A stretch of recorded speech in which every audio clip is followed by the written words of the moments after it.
Isaiah chapter 58 and verse 1. Cry aloud, spare not, lift up thy voice like a trumpet, and show my people their transgressions, and the house of Jacob their sins.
Copyright disclaimer. This content does not belong to Bible Chronicles or claim this intellectual property. The content provided today has and always will belong to the content owner. Bible Chronicles does not have any affiliation with the owner of this property. As mentioned, Bible Chronicles did not intend to make use of any material for the purpose of harvesting gain. However, Title 17 of United States copyright law states material in use can only be done when it's for theological or general educational purposes, and thus Bible Chronicles believes that this principal material falls under fair use, which honors protection under Section 107 of the same U.S. copyright.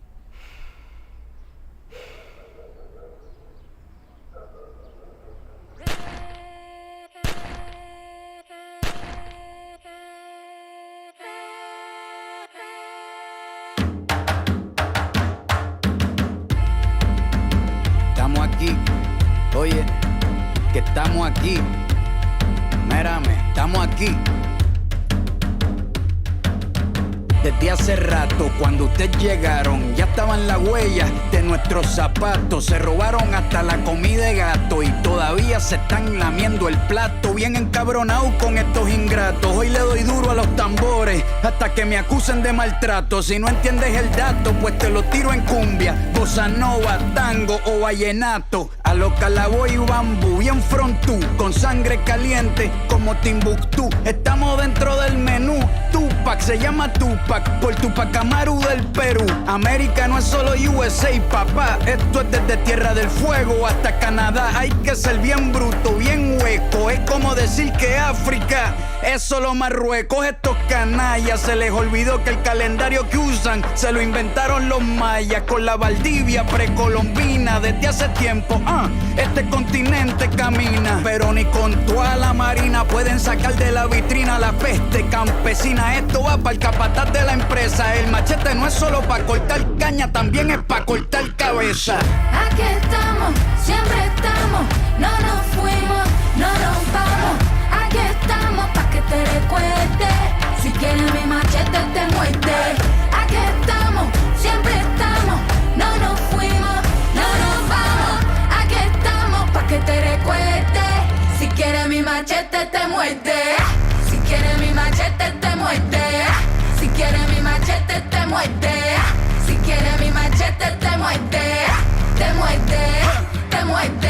Los paramilitares, las guerrillas, los hijos del conflicto, las pandillas, las listas negras, los falsos positivos, los periodistas asesinados, los desaparecidos, los narcogobiernos, todos los que robaron, los que se manifiestan y los que se olvidaron, las persecuciones, los golpes de estado, el país en quiebra, los exiliados, el peso devaluado, el tráfico de droga, los carteles, las invasiones, los emigrantes sin papeles, 5 presidentes en 11 días, disparo a quemarropa por parte de la policía, más de 100 años de tortura, la nova trova cantando en plena dictadura. Somos la sangre que sopla la presión atmosférica. Gambino, mi hermano, esto sí es América.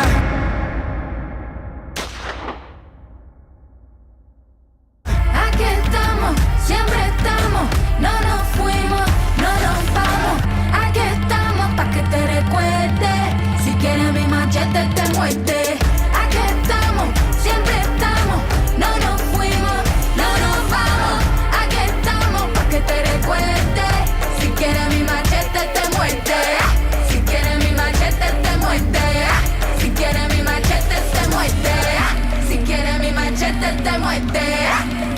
muerte, de muerte.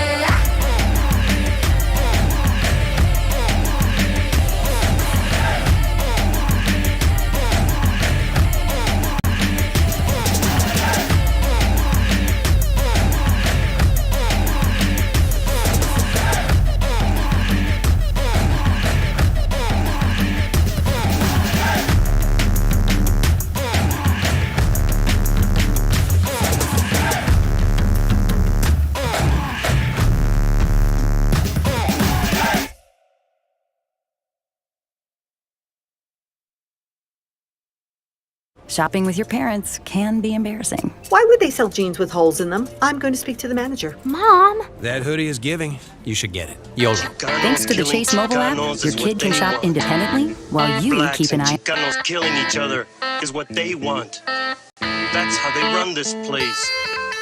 Once we get together, they don't run shit. Got a lot to learn about being Chicano. Yeah, Alcatraz, midget loco. Yeah. They never seen this coming, man. What up, Loon? What up, Oreo? 500 years of captivity. What else? Now they try to tell us how we supposed to be, how we supposed to act, how we supposed to rap. How I'm brown, but my flow too black. Come on, y'all kidding me, right? Nike Air Flights fitted cock back fresh. Representando mexicanos on the map. No estoy jugando, got bars like I battle on smack. But hold on, I'ma bring it right back. My people indigenous. I'm not sure if you getting this. By the time I'm done, you gon' be feeling this. I come from the people they call Meshiacha. I've been to the motherland, Chichen Itza. Seen the Mayan ruins, intellectual architects. Been in the cenote, seen ancient artifacts. Really? Cali is Mexico, those are the facts. They raped women, gave elders heart attacks. It was a battle, our people were outgunned. Took life and cattle, we were outdone. However, 2 wars proudly we take to the grave. Those we call our Independence Day. It's time to stand up, educate our people. Stay on our ground, let them know that we equal. We see your plan, but your plan is see-through. You can't stop my people. Mexicano, I'm brown and proud. Mexicano, I'm brown and proud. Mexicano, I'm brown and proud. Mexicano, I'm holding it down. Yeah. Story with Mexicans, Mexicano. Gave birth to the word that we know as Chicanos. Aztec warrior, man, it's all in my blood. From the Tenochtitlan, that's the heart of the love. Now I'm Mexico City, that's a modern day name. Don't let the books confuse you to be a modern day slave. Gotta get your facts right and study the culture. Don't be like Cortez, he came like a vulture. Came to just steal and take away the land. He seen what we got and he was like, damn, who would've guessed it had to be a white man? Damn again, now we got stolen lands. They say go back to where the fuck you from. Man, this is my land, that's what you stole from us. I'm not Hispanic or Latino, I'm a Mexican. Man, fuck La Militia, you can have that bitch. It's time to stand up, educate our people. Stay on our ground, let them know that we equal. We see your plan, but your plan is see-through. You can't stop my people. Mexicano, I'm brown and proud. Mexicano, I'm brown and proud. Mexicano, I'm brown and proud. Mexicano, I'm holding it down, yeah. Esto viene a decirnos con mucha firmeza y gran convencimiento lo mismo que nos decía en el siglo XVIII el barón de Holbach, ¿no? Un filósofo francés de origen alemán. Si nos remontamos al comienzo, entonces hallaremos que la ignorancia y el temor crearon a los dioses. La fantasía, el entusiasmo o el engaño los adornaron o desfiguraron. La debilidad les rinde culto, la credulidad los conserva, la costumbre los respeta y la tiranía los apoya para que la ceguera de los hombres sirva a sus propios intereses.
trouble lies. White wolf, also known as Hans Schroeder, born in Hamburg, Germany. Your bloodline? My mother, my father, and my grandfather. You know, that's not surprising. Most of you don't know more than that. But lucky for you, it's all recorded. Here's your certificate of Indian blood. Looks good. Now, your CIB is very interesting. Your mother, Victoria Nez, who's deceased, correct? Was the daughter of Joseph Nez, still alive, Mary Body, deceased, who were the children of Joseph Nez and Elsa Johnson, who were the children of White Wolf and Manaba. And that's as far back as I need to go. Because that's where your trouble lies. White Wolf, also known as Hans Schroeder, born in Hamburg, Germany. Your bloodline? My mother, my father, and my grandfather. So boys, he got a gut punch. Realized he wasn't who he thought he was. You got 5 on it, right? That's it. $5 Indians, you got 5 on it. It's all about the spirit. It's always been about a particular bloodline.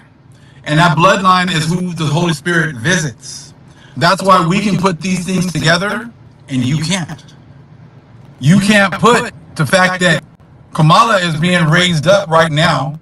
Kamala is only being raised up right now so that you, our people, can make that connection with what Columbus did in 1492. 1492, they try to make it sound like these so-called East Indians were what they found here. We know damn well that those East Indians, as they call them today, aren't our people. And there was no such thing as India in 1492. You guys can't put that together. Because if you only follow what they say, you got to follow everything that they say. Don't read these history books.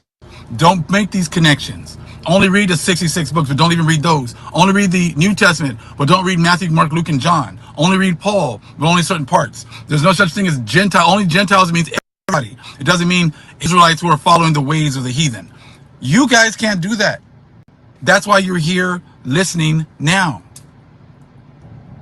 Because you can't put those things together because you don't have the Holy Spirit. It's a proof is in the fruits of the people. A common characteristic for the first illustrious so-called African Americans to rise into prominence was a melanin deficient parent, in most cases a father. This outcome was mostly a result of Virginia colonial slave statute Partus Sequitur Ventrum. That which is brought forth follows the womb, meaning mother was Pauline Augusta Coleman. I'm related to the Redmonds through her. Unfortunately, she passed away in 1987. So I wanted to share this revelation with my father while he was visiting my cousins. Where are you coming in? Hi, Daddy. How you doing, boy? Fine, how are you? All right. What do you think of that? Were you surprised that white women were sleeping with black men in the 1600s? That's amazing, huh? I'm surprised you could, that one, that it happens, and two, you could do it for any period of time and get away with it and still survive. Children born of a white mother and black father were considered free and were counted among free people of color. Just a man, and the black man would have been a slave. The African American people wear racial mixture right on their faces. And the greatest percentage of our admixture comes from European ancestors. But for some reason, it's much easier for us to imagine another source. He knew his grandmother, Elizabeth Redmond, and he said she was a full-blooded Cherokee. Like almost all African Americans I know, my relatives are convinced that we have Native Americans in the family. This is Lucy's sister, and she had hair down to her knee. I thought she looked, like a Native American. And that's, like I said, that was my mom, and she wore 70s headbands. Oh, so in the 70s, she looked like, cool. Everyone thought she was Native American. I have a little Choctaw Indian in my background. She looked like an Indian woman. She looked like, like straight off the prairie. Talk about the cheekbones and And you have high cheekbones. Yeah. She always had some long black hair, and so that's Indian hair. But I've long been suspicious of these stories. How could so few Native Americans sleep with so many African slaves? The legal status of a child born of an enslaved Indian woman will always remain enslaved. The legal status of a child born of an enslaved Indian woman will always remain enslaved. In this aspect, Virginia colonial law was totally contradictory to English common law, which states that a child's status follows the father. Of course, this law extending from the earlier Virginia codes was designed this way to assure legalized rape of indigenous women without consequence and naturally the perpetuation of slavery through a duplicitous modification of English common law. That's why I've asked the geneticist Dr. Mark Shriver, to put these rumors to the test. Now we're going to go on to Tina Turner. Her family reports Indigenous American ancestry. Tina grew up believing that two of her grandparents were part Native American. But you're only 1% Native American. Children born of a white mother and black father were considered free. You know how your family has always thought that you had all this Native American heritage? Yes. It was white heritage. Children born of a white mother and black father were considered free. All this time I've been thinking Indian. I was dying to find out what tribe it was. You're from the tribe of Europe. Wow. Children born of a white mother and black father were considered free and were counted among free people of color.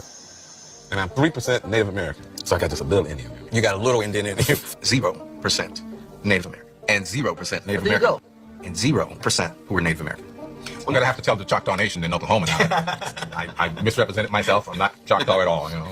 And you'll see there's no figure for Native American because you ain't got no Native American. Set the record straight. They try to make it sound like these so-called East Indians were what they found here. We know damn well that those East Indians, as they call them today, aren't our people. Even Don Cheadle, who we would expect to have some Native American ancestry because, because of the connection to the Chickasaw, members of your family owned by Native Americans. But we don't find any. Wow. And you're not alone in not having any measurable Native American ancestry. 1 in about every 20 African Americans only 1 in 20 has any significant amount of Native American ancestry. So apocryphal. Yeah. No. Turns out they didn't really dig you that much. To get to the bottom of this contradiction, for once and for all, I've invited an expert on Native American history to meet me at Harvard, Dr. Claudio Sant. Claudio, one common belief among African Americans is that the slaves managed to escape from plantations and find refuge with their Native American brothers and sisters. They'd sit around the campfire, slapping five and smoking a peace pipe with coachees. Did this happen? In some cases, it happened. According to Claudio, substantial social contact only occurred in the early colonial era when settlers enslaved Native Americans and African Americans together. Say it with me. African Americans.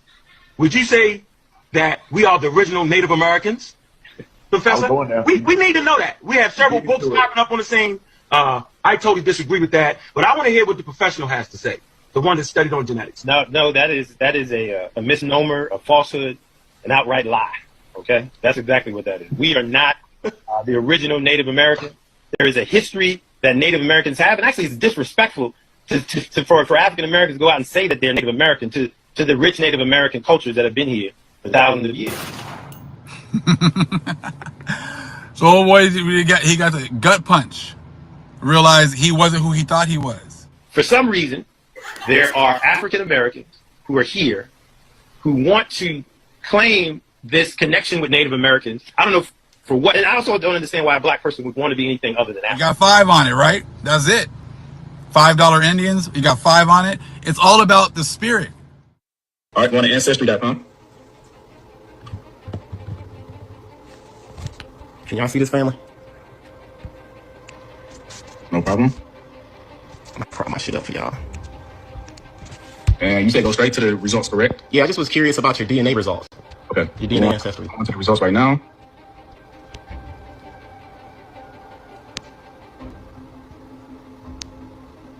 Okay. My results, it says Nigerian, 38%. Cameroon, Congo, West Bantu people, 18%.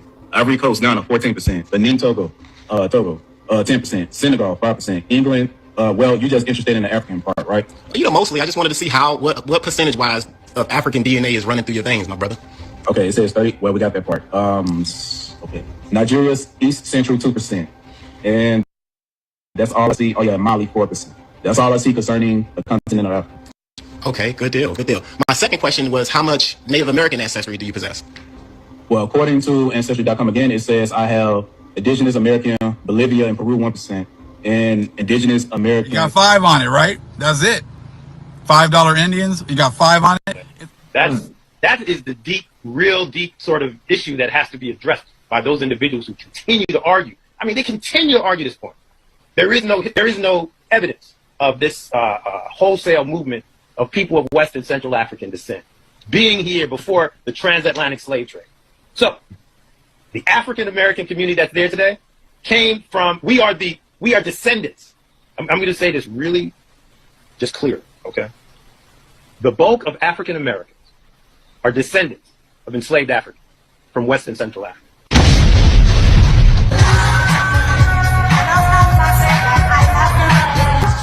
Why does every African American I know believe that their grandmother had high cheekbones and straight black hair? I think it's probably a desire to be associated with people who are portrayed in popular culture as fierce warriors and who resisted the United States.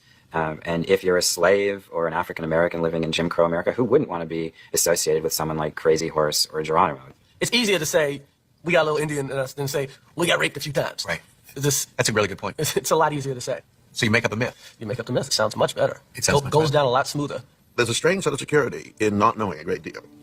There's a sense that it's all sort of mystical and lost, and nobody ever find it, so you could sort of invent any past you wanted to. Well, you can't do that now.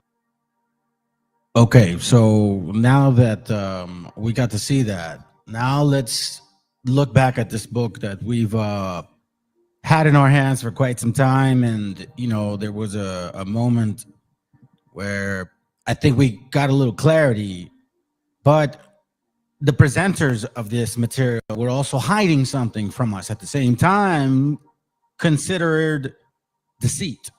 So let's touch on it again, because you're going to see as we move forward why the class is called the Dogs of Conquest, or I should say the main Dogs of Conquest. Let's not forget who they are. Okay, let's not forget. The book, as you know it, a short account of the destruction of the Indies. Okay, so we're only going to look at a few pages, and I have here the index, and I want to point this out. This is why we're reading it today, because it's all going to connect. Panfilo de Narvaez, Conquistador. We're going to look at page XX1, 21, page 29, page 48. No, I'm sorry, not page 48, 102 to 104. And I'm also going to include page 23. Okay. So keep this in mind. This is what we're going to do right now. So let's begin with this page on the bottom. I mean, page 21. Okay.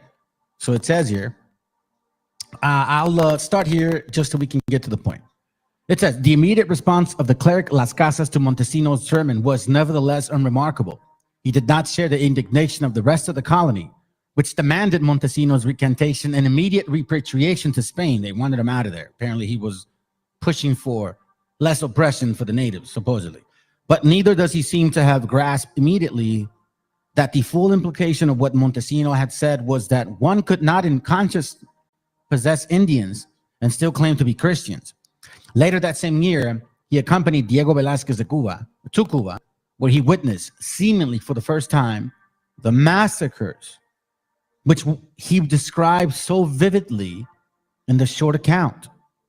Although Las Casas was careful to point out how much better his behavior was towards the Indians than that of any of his fellow conquerors, and how they came to him because of the quote-unquote great pain and pity, with which their plight filled him.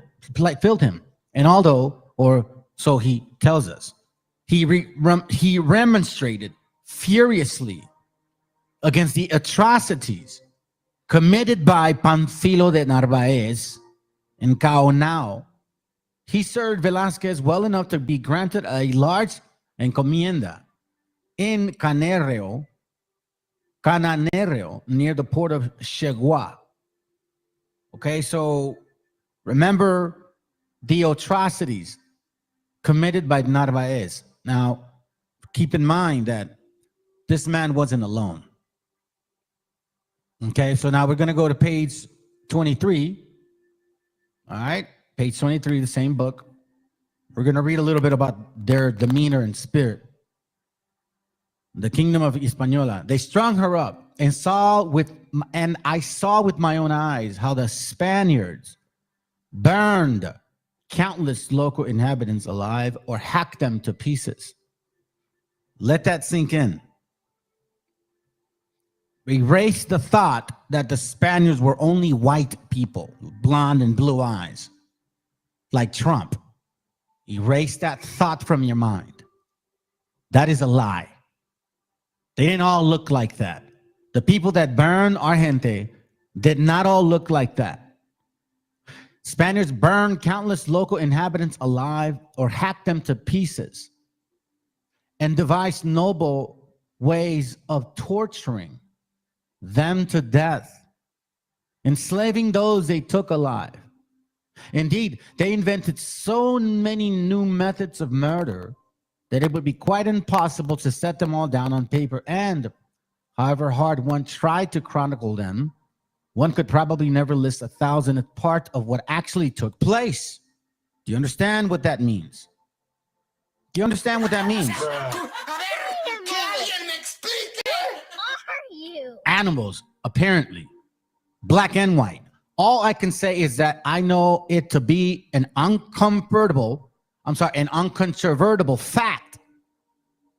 And as you see further, as we read, we're going to find out who was part of this whole right here, this dilemma that we're looking at. Because you cannot ignore this no more, my gente. You run to these rooms, these Christianities, these BHIs, the people that are in there had something to do with this. Nothing new under the sun. Let's continue.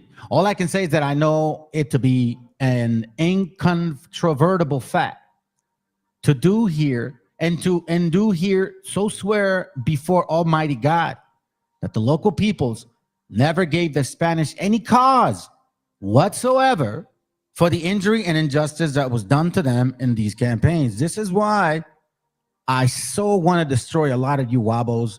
And I hope one day that some of you got the balls to come here and debate this shit. Because when you want to claim that you are us, you're spitting over what exactly happened to our people. On the contrary, let's continue. They behaved as honorably as might the inmates of a well-run monastery, and for this they robbed and massacred. And even those who escaped death on this occasion found themselves condemned to a lifetime of captivity and slavery. And let's continue. I would go further. It is my firm belief that not a single native of the island committed a capital offense as divine in law against the Spanish, black and white, while all this time the native themselves were being savaged and murdered. Let that sink in. The concept that the gringo was the only one that did this to you, you need to slap your face if you still believe that they're the only ones, or that they were the first ones to do it. Despite the enormous provocation. Now, and this is what bothers me so much, that a lot of you Africans of the American experience ever so lightly thread on it's just a few Africans. No, there was a lot of you bastards. Despite the enormous provocation, very few of the natives, I hazard, were guilty of even those sins which do not lie within the ambit of human law, but are properly the providence of God, such as hatred and anger, or the thirst for revenge against those who committed such enormities upon them. It is my own experience of these people, gained over many years, that they are no more given to impetuous actions or to harboring thoughts of retributions than are boys of 10 and 12 years of age. And all beyond a shadow of a doubt that they had from the very beginning every right to wage war on the Europeans, while the Europeans never had just cause for waging war on the local peoples. The actions of the Europeans throughout the New World were without exception wicked and unjust, worse in fact than the blackest kind of tyranny. No pun intended on that one, but let's continue. Just warming up. Page 29. It says here, on one occasion, when the locals had come to some 10 leagues from a large settlement in order to receive us and regale us with victuals, we mean like gift us with victuals and other gifts, and gave us loaves and fishes and other food stuff they could provide, the Christians were suddenly inspired by the devil and without the slightest provocation butchered before my eyes some 3,000 souls, men, women, and children, brothers and sisters. My gente, slap the shit out of your face if you still think it was only white gringos that look like Donald Trump that did this to you. It wasn't. I've been sharing this for quite some time now, and now some people are trying to get away from it. I'm going to show you some examples. Again, without the slightest provocation, butchered before my eyes. For example, when you see our paleteros out there selling, what do some people do? Without provocation, slightest, some 3,000 souls, men, women, and children, as they sat there in front of us, I saw that day atrocities more terrible than any living man had ever seen nor ever thought to see. Why are you so surprised that you got black and white people voting for Donald Trump too? wetback your ass out of America. 15 million, 20 million people, because you know damn well they're not going to give a damn about what you look like, what you have papers or not. They're going to look at you and me and say, nah, you speak Spanish, cabrón. Only a few days left. With the whole island still reeling at news of this massacre and acting on assurance I obtained from our commander, I sent messages to all the nobles of Havana Providence, as they had all heard of me and knew I could be trusted. So then they really didn't trust these people, but they figured, okay, maybe we can. Assuring them that there was no reason to be afraid and no harm would befall them if they had came to meet us. When we arrived in the Providence, 21 local lords and caciques did indeed make up a welcoming party. But the commander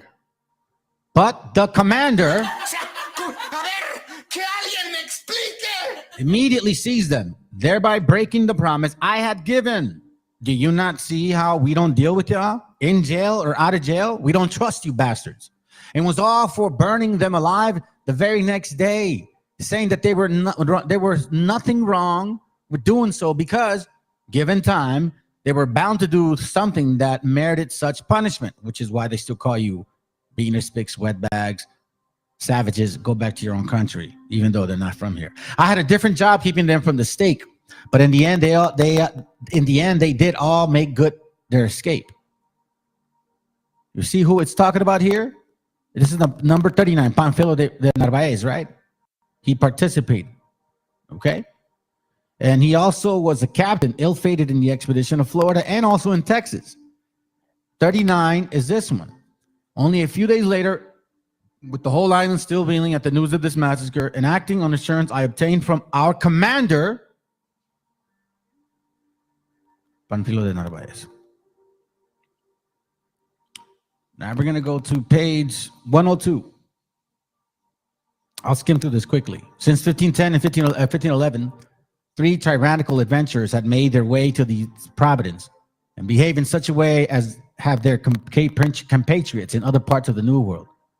2 of them already had blood in their hands from campaigns in other parts of the region and had clawed their way up to their present command, not in merit, but over the dead bodies of their fellow men. I knew them personally, and all 3 came to a sticky end. The fortunes they amassed by pillage and murder have long since been dispersed, and all memory of them has been expunged from the face of the earth. It is now as though they have never been born, yet during their lifetime, the whole world was struck wound with terror at the mere mention of their names, and at reports of the killings for which they were responsible. Not that in the end, there were all that many of these, for Lord was quick to bring them to the account of their crimes. See this here. Page 101, 102, right? Let's go to page 103. Some 3 or 4 years since above was written, the survivors of the last expedition reemerged in public view. Their leader did indeed meet his end in Florida, Narvaez. But the brutes who were with him were able to give us an account of the dreadful atrocities he, and after his miserable death, they committed among the poor, harmless natives, our brothers and sisters, nuestros hermanos y hermanas, atrocities which fully justify the assessment given above. The account of the Florida expedition underlines the general principle I enunciated earlier, that the longer men had operated in the New World, and the more they had become accustomed to the carnage and butchery around them, the more brutal and the more wicked have been the crimes they committed against God and their fellow men. On their travels, they encouraged great settlements whose inhabitants were handsome and intelligent and who lived in well-ordered and structured societies. They murdered many, as is their custom, in order to strike terror in the hearts of these people. They made their lives an utter misery, treating them as so many beasts of burden. As we have already related, how whenever one of these unfortunately became so weary he could no longer stagger on, they simply sliced his head from his shoulders so they would not have to stop to break the chains around his neck. And his head would fall to one side of the baggage train and his trunk to the other.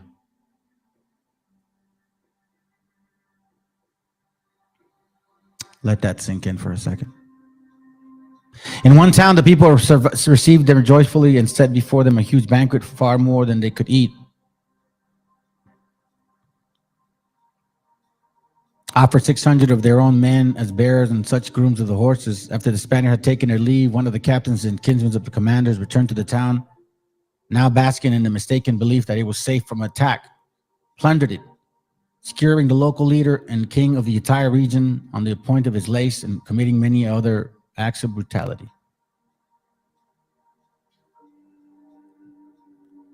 Not even children were spared. It is reported that the butcher-in-chief arranged for a large number of natives in the area, and in particular, one group over 200 had neither come from a neighboring town in response to the summons or gathered of their own free will, had their noses, lips, and chin sliced from their faces. Had their noses, lips, and chin sliced from their faces. And they were sent away in unspeakable agony, and all running with blood, to act as walking testimony to the great deeds and holy miracles performed by these dauntless missionaries of the Holy Catholic faith. That's actually scriptural, in case you guys don't know. I think it's Isaiah 21. No, it's Ezekiel. Ezekiel 23, 25, I believe. It says here, 23, 25, I think is this one. And I will set my jealousy against thee, and they shall deal furiously with thee, the other nations. They shall take away thy nose and thine ears, thy nose and thine ears. And thy remnant shall fall by the sword. And they shall take away thy sons and thy daughters, and thy residue shall be devoured by fire. Take away thy nose, huh? To have their noses, lips, and chin sliced from their faces. As you can continue, as we move forward, you're going to get an idea of what the hell this really, and who really is involved. And slap that nonsense in your mind that there was only certain people. Those are lies, family. Wake the hell up. Those two nations are always voting. Technically three, if you know what I mean. They're always the ones voting. Three of these nations. Pay attention. Let's move on to the next subject. Check out this video I got.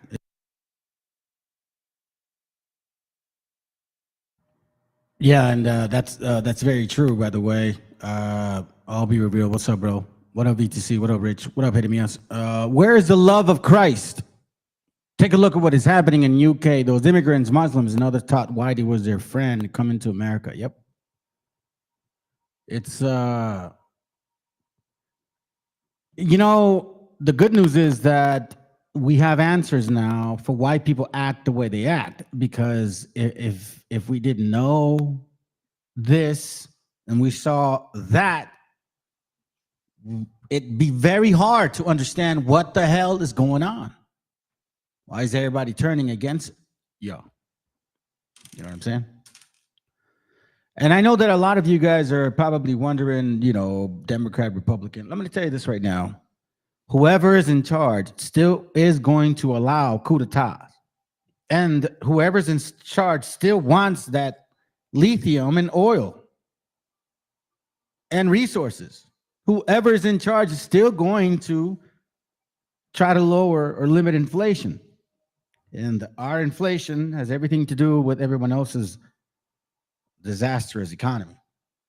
The lower, the worse for them. But anyhow, don't let me surprise you with that, because I'm sure you guys are educated enough to know these things. You know what I'm saying? But let's continue. So let's continue with this, because it's going to get real interesting now. So these wobbles, and again, this is a shot at that dumbass so-called whatever Judah. You ain't no Judah, bro. Stop lying, people. You guys are not lions. You guys are pussycats. Pussycats, that's what you guys are. Prove me wrong, and then I'll stop calling you guys that. Because the real lions woke up. You know what I'm saying? That's why you guys are afraid to come here. That's why you don't even bother this channel. But I digress. Let's continue. En el siglo VI, pero en lo que es el periodo clásico maya. Sin embargo, Calakmul ya había sido habitado 3 siglos antes de nuestra era. O sea que a esos 1400 hay que sumarle 900. Estaríamos hablando de 2.300 años de la existencia de Calakmul. ¿Por qué no pones la pintura de 300 años antes? He's about to show a picture from 2,300 years ago, 300 years prior to the Messiah. Okay, let's go. Cristo, de Calakmul, que son 2.300 años.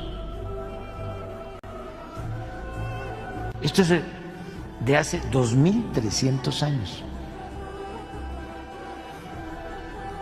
Con la mujer del vestido transparente. Pay attention to the pictures, fam. And you see this this sister over here. Light skin, right? All right, let me let it play. Let's go. Mires, la belleza, el arte. 2.300 años. Regresando.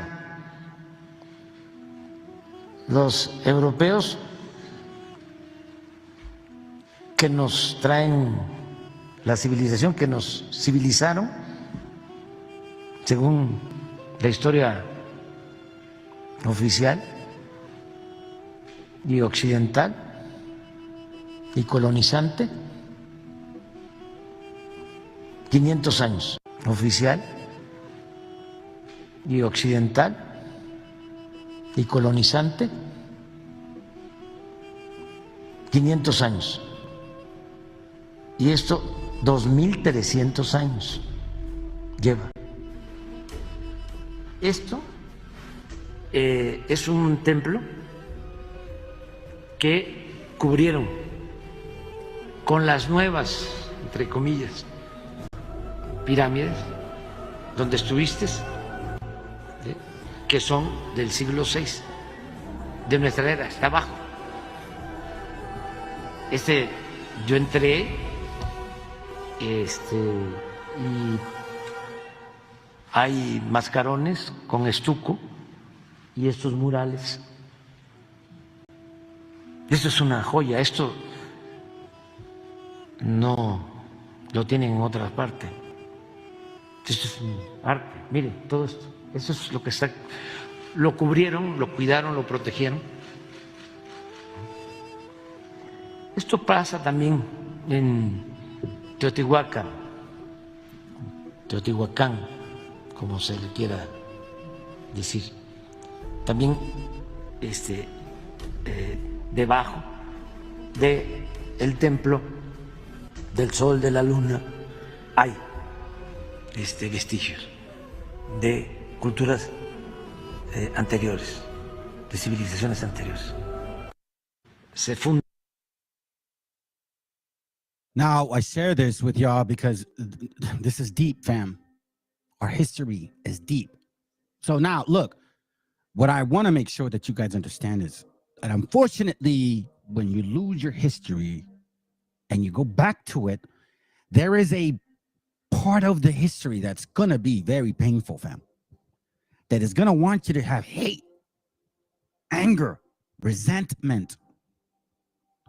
And I'm going to bring up an important part at the end of the class that contradicts, that tells us not to be that way. Unlike what we're seeing in these streets. So what I'm trying to do is I'm washing away all of my bad habits as I'm understanding more of the scriptures, because we're ready to hit the street. We're almost ready to hit the streets, fam. That's something that I have in the Most High Spirit and it's putting upon me. But again, there's some things that I still got to wash away that I'm still need to understand. Oh, hey, shalom, Mesh. Hey, by the way, I never got your text, bro. Okay, just giving you a heads up. Let me read that. His previous Secretary of State, which he just let go to run next election, said the same to fool Kennedy, that we had knew the cycle of the earth 1,000 years prior to the Galileo, Europe in dark, man. All praises, bro. And matter of fact, when I was looking for some material, Meshiacha, I was hoping that you would have reached out, because I was looking for some stuff in Spanish, man. I'm having a hard time finding these materials in Spanish, and I have some names of books that you might be able to help me. But anyways, that's another point. All right. With that all said, so there's a particular part of our history that we have to learn and experience, and it's going to be painful, family, and it's going to hurt. And man, it's called bitter wisdom. Okay, and our people did go through this. All right, this is no joke. Now, why am I, showing you that aspect, right? So I showed you particular things that now AMLO's actually posting, like, hey, listen, we weren't civilized like y'all saying. All of a sudden, because you guys came, we looked a certain way. No, we were a mixture of color. Just like the brother said earlier, where are you at? Scattered Israelite. The original Hebrews, Jews looked like white people, some tannish skin color, some were dark skin. I mean, I don't know about white people exactly, but I know what you mean in regards to the referencing of color. Okay, where I am a believer on that. I am a true believer on that. All right. So now I'm going to tell you something. This the other day came to me. Somebody was basically calling us, Mongolians, right? And I'm sitting and I'm talking to my wife about it. And I'm quite frankly, I'm going to tell you this, family. I can't sit here and tell you or them, yeah, you're right, they're Mongolians, because they may look a little bit more on the Asian side. Because you want to know something, fam? They were here. And they went through the curses here. So I'm not going to say, oh, because you look like that, you're not our people. No, man, the Spirit's going to bear witness. And Lord willing that they are. Because I can't imagine having to go through that. Of what we're going to see. The horror that we experience. So anyways, bringing this whole thing about the way we look like, right? So now I want to show you this. This really didn't really surprise me. But as you can see, there's an agenda, family. And I'm going to tell you something. Now, I don't know how much trouble I can get for saying this. But I found enough documentation to where this is going to lead me into really seeing that and we talked about this masonry and all that stuff, right? But I have an angle that has given me the window to see a particular group called the Boulets and masonry fully involved.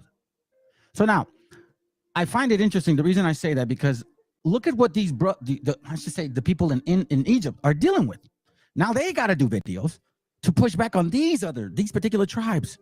You see, like, the thing about this class today, family, you're going to see that these two heads that I've been talking about, they're going to be very clear in our face.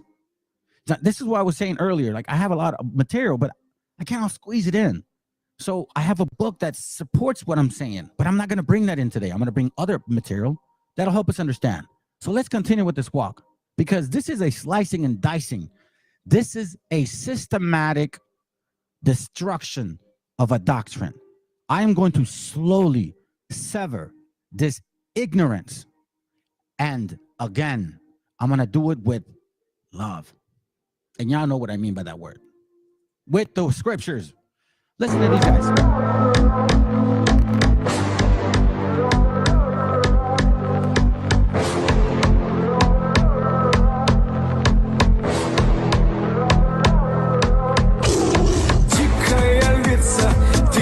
Царица, сорт мой марихуана меня зачаровала. Дикая львица, ты моя царица. Нужен алкоголь, но же выпьем за любовь. Снова ругать кандалы, на руки мои ты надела кандалы. Где пропадаю, ты ночью гадала, а я с друзьями сгораю до талого. Голова подходит, похоже, с ума. Сумма в карманах у нас немала. Малая смотрит всю ночь на меня. Два виски с голой, детка моя. Из клуба ночью на машине тебя заберу. И не сказав родителям, на море увезу. Мы будем пить вино, потом пойдем смотреть кино. А после отвезу к утру тебя к себе домой.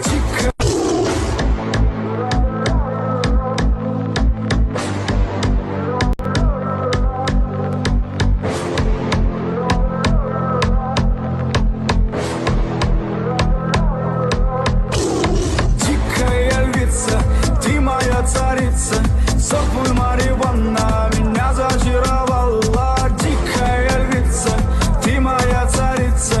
Нужен алкоголь, но же выпьем за любовь. Снова ругать кандалы, на руки мои ты надела кандалы. Где пропадаю, ты ночью гадала, а я с друзьями сгораю до талого. Голова подходит, похоже, с ума. Сумма в карманах у нас немала. Малая смотрит всю ночь на меня. Два виски с голой, детка моя. Из клуба ночью на машине тебя заберу.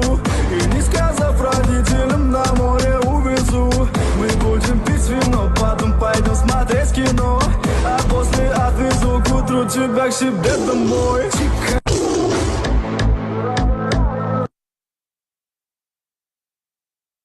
Why am I showing this? Because it's becoming very clear to me that this is a war, a psychological war on our people to keep you spiritually asleep. So the more information, the more attacks, the more people they use against the truth, they're gonna come from every direction, family. We got Wabos, we got Hebrew converts, we got other religions that are trying to bring our people in. We got these other guys that are fighting the Wabos, saying that we're not even the Hebrews, that we've been here 100,000 years. And all in all this time, this distraction, through all of this distraction, right? There's one thing that is still being asked of you. And there's one thing that the people of the Bible are gonna not do. And this is what we're not gonna do, okay? Because we're trying to find the truth. I'm not looking for this to fit for an agenda or to fit a narrative. Listen, fam, as I'm reading, it's getting scarier because Mexico and South America is so mixed. It's getting scary, family. Which is why I do see a lot of people. Anyways, I'll leave it like that. But anyways, let's listen to this silliness. I just want to laugh a little bit here. Watch this real quick. I mean, just please, fam, no matter what you do, no matter how desperate you get, just don't do this. Talk about the greatest Mexican fighter to ever do it, Salvador Sanchez, aka Shaba. I believe that's how you pronounce the nickname they gave him. But what I want to talk about is a few things. One, for him to be a Mexican fighter, he did not fight in the Mexican style at all. This man is one of the most dominant fighters to ever step into a ring. And he was so slick, but he also had that Mexican style in his DNA where he could just sit there and brawl. But he had great footwork, great head movement, great timing, some of the most beautiful counter punches I've ever. The question that I would like to ask the Hispanic community is, why does one of the greatest Mexican fighters ever look like the King of Pop? Why does Salvador Sanchez have an afro like the Black Michael Jackson? Why does his eyebrows and his nose, his cheekbones, even his build, why does it resemble the King of Pop? For him to be a so-called Mexican fighter, something is going on here, and I want to get to the bottom of it. So we're going to compare these photos. Look at that. I'm going to go back to Salvador. Look at this man's afro. Look at the facial features. Look at the cheekbones, the nose. It's crazy. Even the eyebrows. This man looks like he could be kin to Michael Jackson. And this brings me to my final point, the point that I've been trying to make. I do not believe that Salvador Sanchez was Mexican. I think that this man is some form of mulatto. I think he's a brother. And the Black community, we're claiming him, we're taking him back. Because not only do y'all not appreciate him, but y'all don't really deserve him. All your other great champions, like Jesus Chavez, people like that, Canelo, what's the other one? Oh, Marquez. All of them fighting that Mexican style. But this man could do it all. And it's because he was black. He was black. Please, family, don't ever do that. And I look at the messages and they're like, dude, anyhow, it's getting crazy. But you see, this is war for your heritage, for you, no matter what. Because listen, family, first of all, I'm thankful. I'm going to be real with y'all. I'm thankful. Hey, shalom, Salome, shalom, Julio. I'm thankful that this is happening. I'm thankful that these heathens did what they did, fam, because if it wasn't for them, we wouldn't be here today where we are in regards to our waking up. we needed them. And it's prophesied like the scriptures say. So let's get into the class. Scriptures talk about this. Let's go to 1 Kings chapter 14. Remember, past, present, and future. Prophesy against Jeroboam. You guys know who that is regarding the king. All right. So guess what happens here? Let's go to verse 7. It says, go tell Jeroboam. Here, I'll do with this translation because this is the story. It says here, go and tell Jeroboam that this is what the Lord, the God of Israel, says to him. I choose you from among the people and made you the ruler of my people, Israel. I took the kingdom away from David's descendants and gave it to you.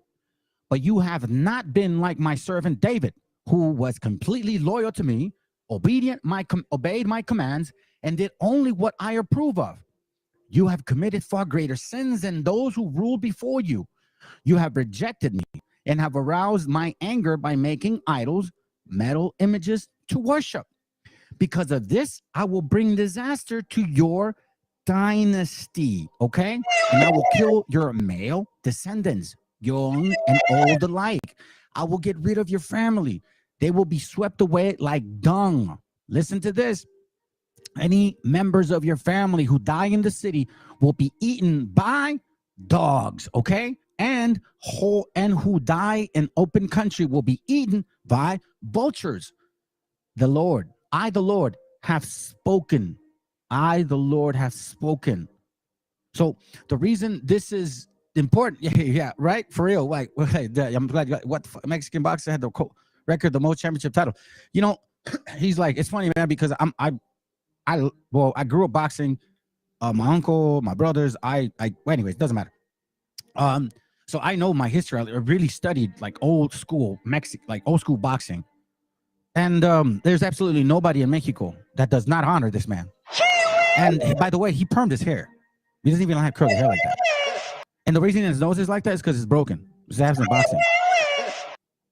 And he doesn't fight like the black fighters. He has a very good footwork.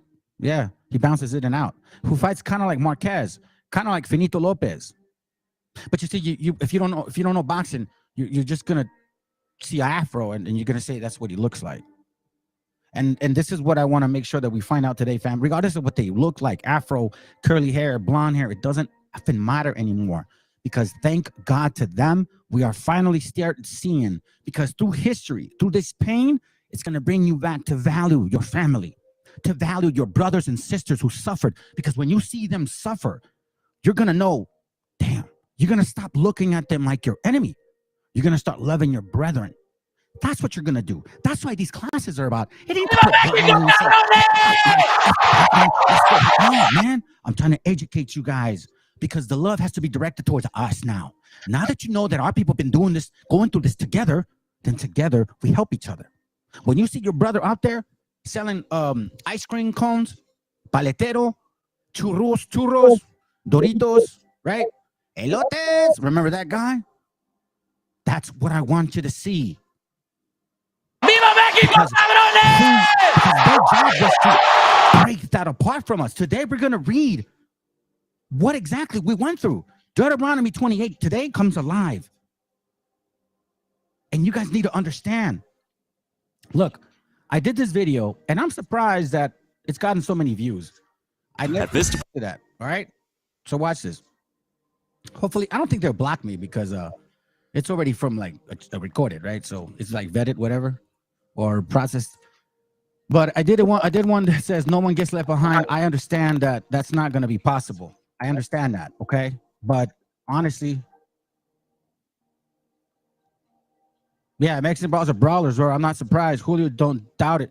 Hey, but you know what's so funny, bro? Even Julio had an excellent defensive skill. He was in and out of boxer, bro. If you look at Julio for what he is, he was a tremendous boxer. Tremendous boxer. Someone to admire. If you're just in there and you don't know anything about boxing, yeah, it's gonna look like, you know, he just gets in there and punches you and gets punched. Nah, bro, not at all.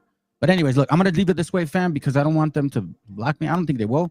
But I want you to see the visual. All right? Look at how they chased us. Pay attention. Maybe put yourselves in those shoes, fam. You got to see your family, your loved ones, your grandmas, your neighbors, tus vecinos, los abuelos, los señores de las esquinas, los trabajadores in the fields. You got to see your people like your brother, or else we'll never get it. You see, pain is the best teacher. And the father cried by seeing us in pain. But he's like, y'all are hard, you are a hard-headed child, okay, Jacob? You're a hard-headed child. So what I'm going to do is I'm going to spank your ass. And it hurts me to see you get hurt. But Lord willing, you come back to me. Just like the two sons, the one that left. Let's go.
Recordings just got better.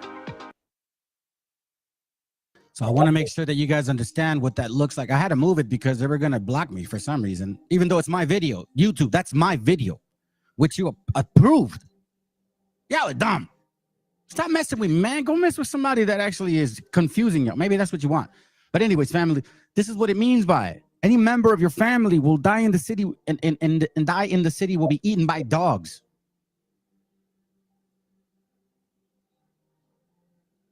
Let's see.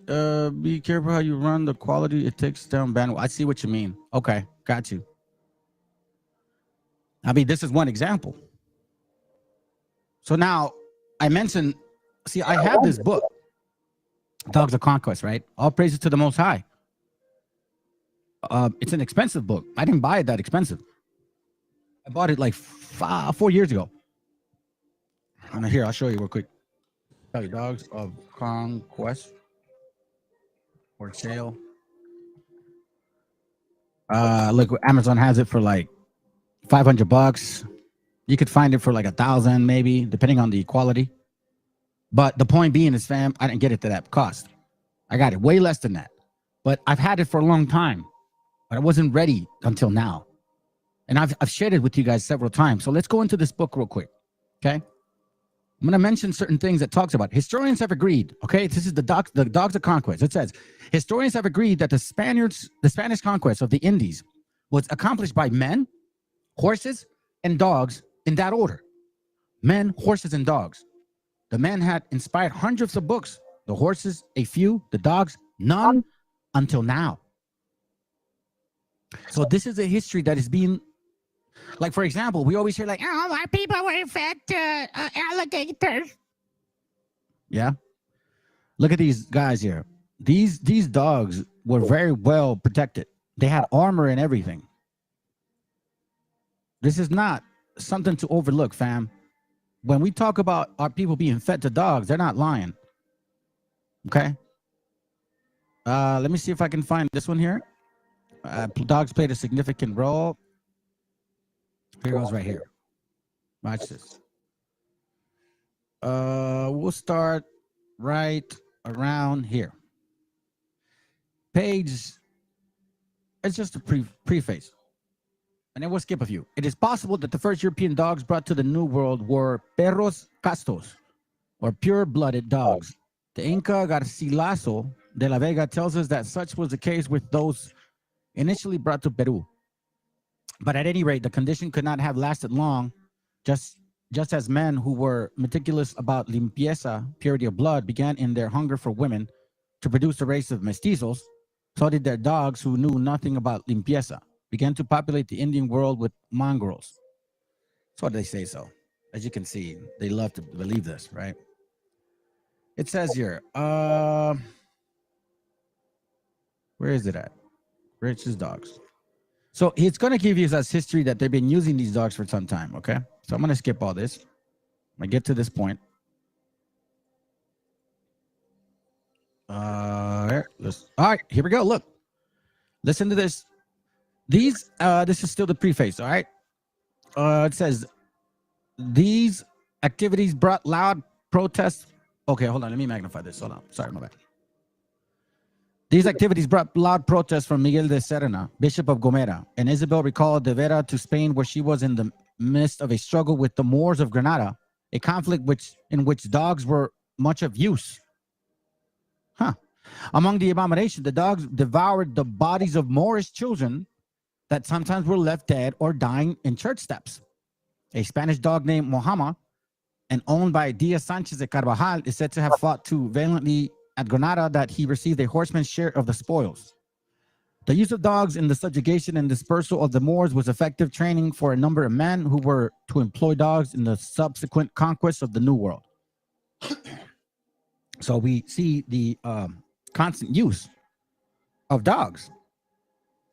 Nothing new under the sun, fam. Right? You see all over this book, it talks about on their first voyage, encountered, they were talking about native dogs and how they look like, right? But when you talk about here, let's see where we go at. This attack presents the first occasion where dogs used against natives. Okay. This is talking about an attack in 1494. You guys can definitely get access to this. This is from archive.org. Okay. I would really highly suggest to read the book. It really goes into horrific detail, right? Pictures like this. Remember the video of our sister. You don't see the actual biting. But, I mean, for God's sakes, bro, like, I mean, look.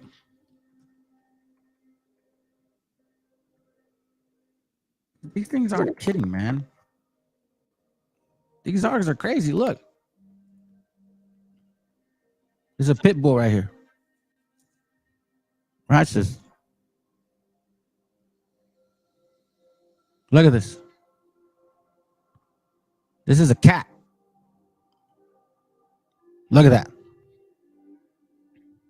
That's a cat, fam. So imagine that being a human being. A native. A trained dog to devour, to eat, to feed. To devour, to eat, to feed. Look at this. So this is a cat. But imagine a person. Imagine a person, family. This is what I need you guys to understand. You see, cat's got 9 lives. Like, look at this. This is, and remember, keep in mind that the skin of a human being, okay, is nothing compared to like boars or animals. They're tougher. They got fur on them. Our skin is nothing like that. Come on, man. I could scratch you, cut you with my nails.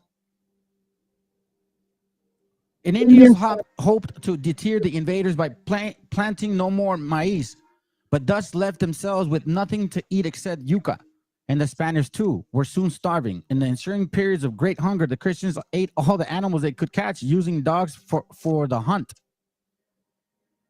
Then, after eating all the native dogs available, they ungratefully rewarded their own dogs by eating them as well. It's crazy.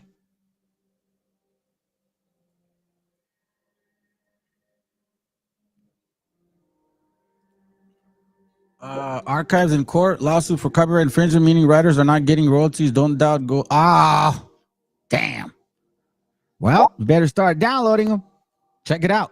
The Spanish dogs. You see this picture? I'm just gonna let this picture speak for themselves. Look at this. The military, the rifles, the swords, the dogs. Look at our people. They got armor. These dogs got armor. And remember, keep in mind that they are used to tearing the flesh of boars. Hunting game. We don't have the skin for that. We don't have the skin for that, fam. All right. So now, when we go to this particular book, The Devastation of the Indies, a brief account, right? Page 43. Let's start here. It says, on those islands, the Spaniards perpetrated the same acts of aggression against the Indians and the wicked deeds described above, adding to them many outstanding cruelties, massacres, and burnings of the people, and executing them by flinging them to fierce dogs, torturing and oppressing the survivors, condemning them to the hard labor of mines, thus erecting them from the earth, despoiling the land of those unfortunate and innocent people.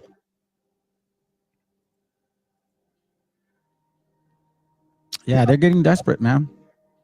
It's only Lord willing, there's still a few of us left who are fighting for the truth, not for money and not for fame, because we just want.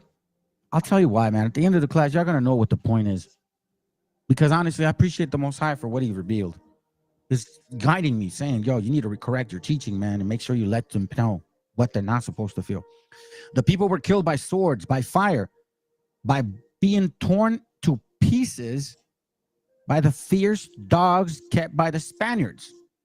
Okay, I'm gonna show you something. And I know that I need you guys to see this. And why does it matter? Because, listen, all of this is to show you that your history does matter. And the love that you're supposed to have for your brethren should supersede any hate that you have towards them for what they've done to you. Because they've done this to us together. People that are not part of our people. And they've gotten away with it. And we're just walking over it like nothing. Watch this. I'm gonna show you guys something. You guys think that this stuff is, is not real? You'll see. You'll see right now. Watch this. I try to show you like examples of look at this. This is from a movie called Amores Perros, right? This is from a movie called Amores Perros, but check it. I seen this in my life, like when I was in Guadalajara. Check it.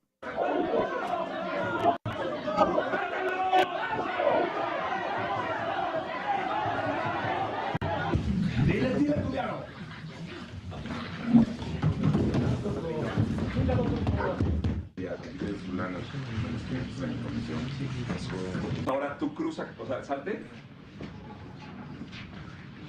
Y ahí lo dejas el perro. Ahí lo dejas. Órale.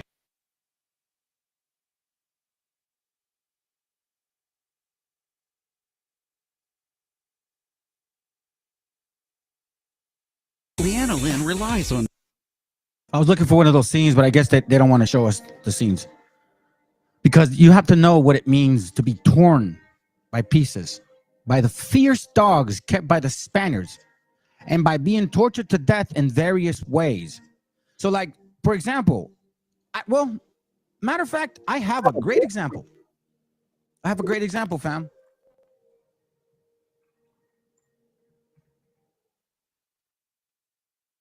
I'm a great example right here, and I know this is going to hurt you guys, and it's going to be painful, but I need you guys to understand what happens. This is real stuff. Okay. Let me see if I can get a little more. Sorry to scare you guys, but you have to know that this is real.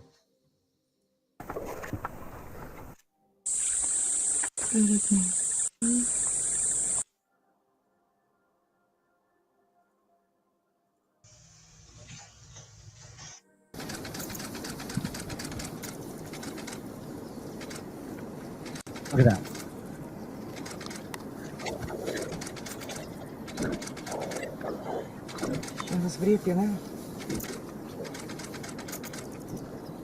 Eating them alive, family.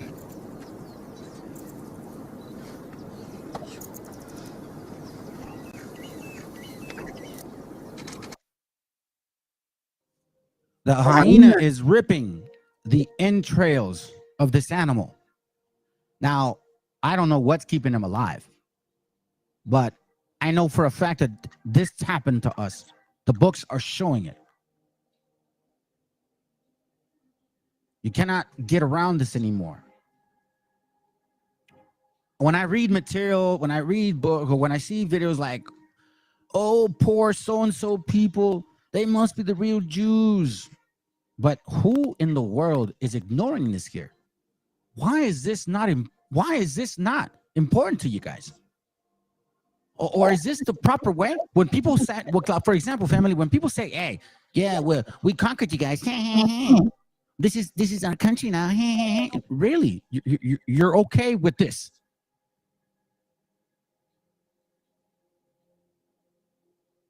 This is completely fine. Let's read this here. Page 11. They could track down natives, distinguishing their trails from those of Christians, and could uncover their hiding places and ambushes. Furthermore, these dogs could, in the end, slaughter their prey. Las Casas wrote that when the Indians saw themselves being destroyed by such inhumane means, trampled by horses, lanced, slashed by swords, burned alive, and devoured by dogs, they simply agreed to submit to any fate so long as they could avoid eradication. Trained dogs were unleashed and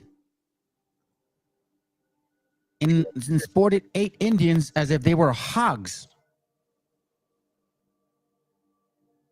Las Casas, here it goes right here. Las Casas cites that admiral as having said that 300 men and 20 to 30 horses, aided by the dogs they had brought with them, were sufficient to keep the Indians peaceful. Because a Spaniard was as secure with 1 dog as if he had to 100 soldiers. Evidence that dogs accompanied him on this journey is to be found in a statement by 2 mariners that while walking along a shore of island in Cubagua, their dog chased peculiar man-like creatures in the sea, which they customarily dwelt. Probably seals. Just fat people rolling on the ground. Look at this right here. On the last day of August 1492, Columbus' vessel anchored on Hispaniola at a site to which Bartolome 2 years previously had moved the settlers of Isabela, and the Columbus was to name Santiago Domingo. Here the admiral found sickness and hunger, and here he received news of the rebellion of San Francisco Roldan and his followers. After some pursuit and several hangings, a frail peace was established by which the admiral gave allotment of Indians to Roldan and his men in a system that anticipated the repartimiento and was to increase continuously the necessity for trained dogs.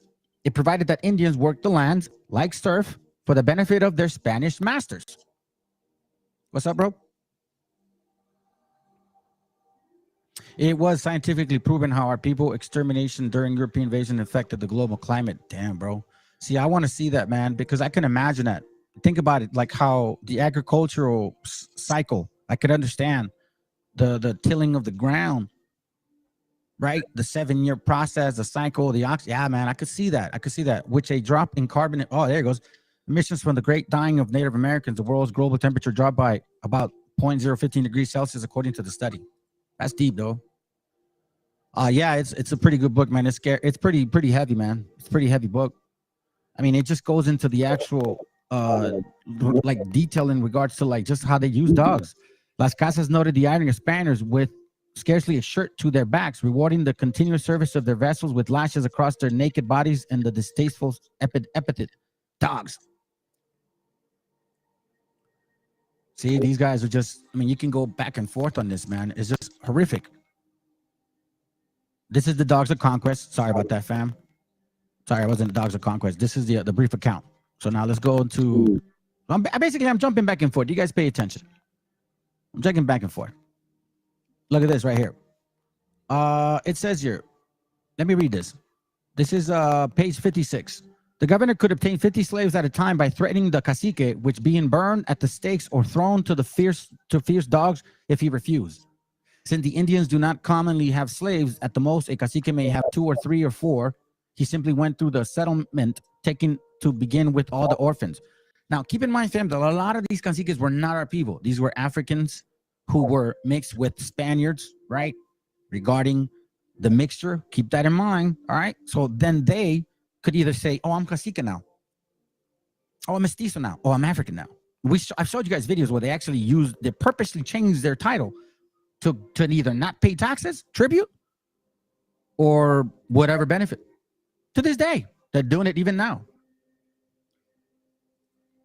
Look at this right here. Oh, and these stewards, let's see, these stewards slew many. Okay, here goes. These stewards, page 78.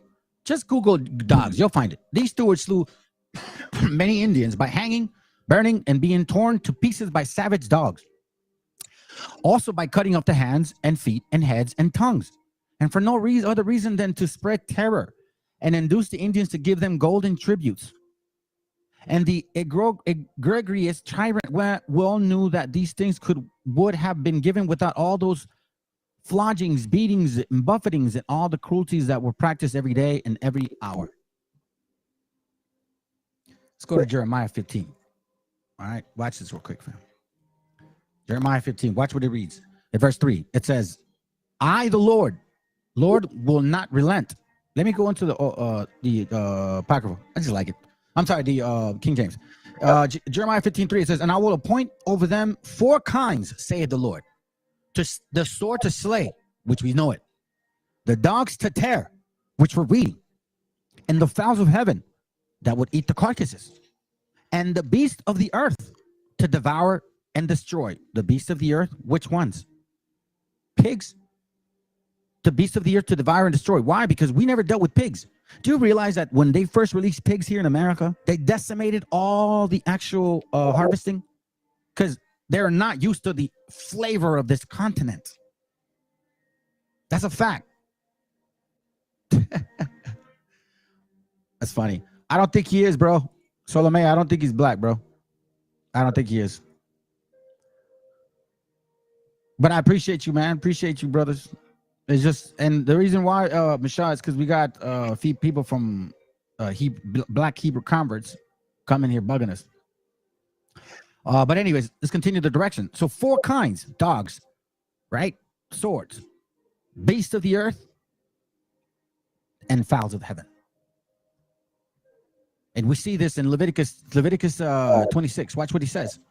This is the actual curse. It says here, if you keep graven images from you, if you only worship the Most High, this will not happen to you. But if you don't, this is going to happen to you. Leviticus 26:22. Watch what it reads. I will also send wild beasts among you, which will rob you of your children and destroy your cattle and make you few in numbers, and your highways shall be desolate. Now, I'm going to tell you this right now, fam. There's absolutely nobody in this world that can say that we were left few in numbers. Who took our children, sent wild beasts, destroyed our cattle, and decimated us in few numbers, and totally destroyed our construction. You saw AMLO say that they literally destroyed all that, and on top of it, built cathedrals. On top of it, built cathedrals. So there's absolutely nobody else that could say this happened to you. No, I'm sorry, Canaanites. This did not happen to you, because they were not taking your cattle, dummy. Because, well, that's clear. And you weren't left few in numbers. And your highways weren't desolate because if you were a Hebrew, you wouldn't be from Africa.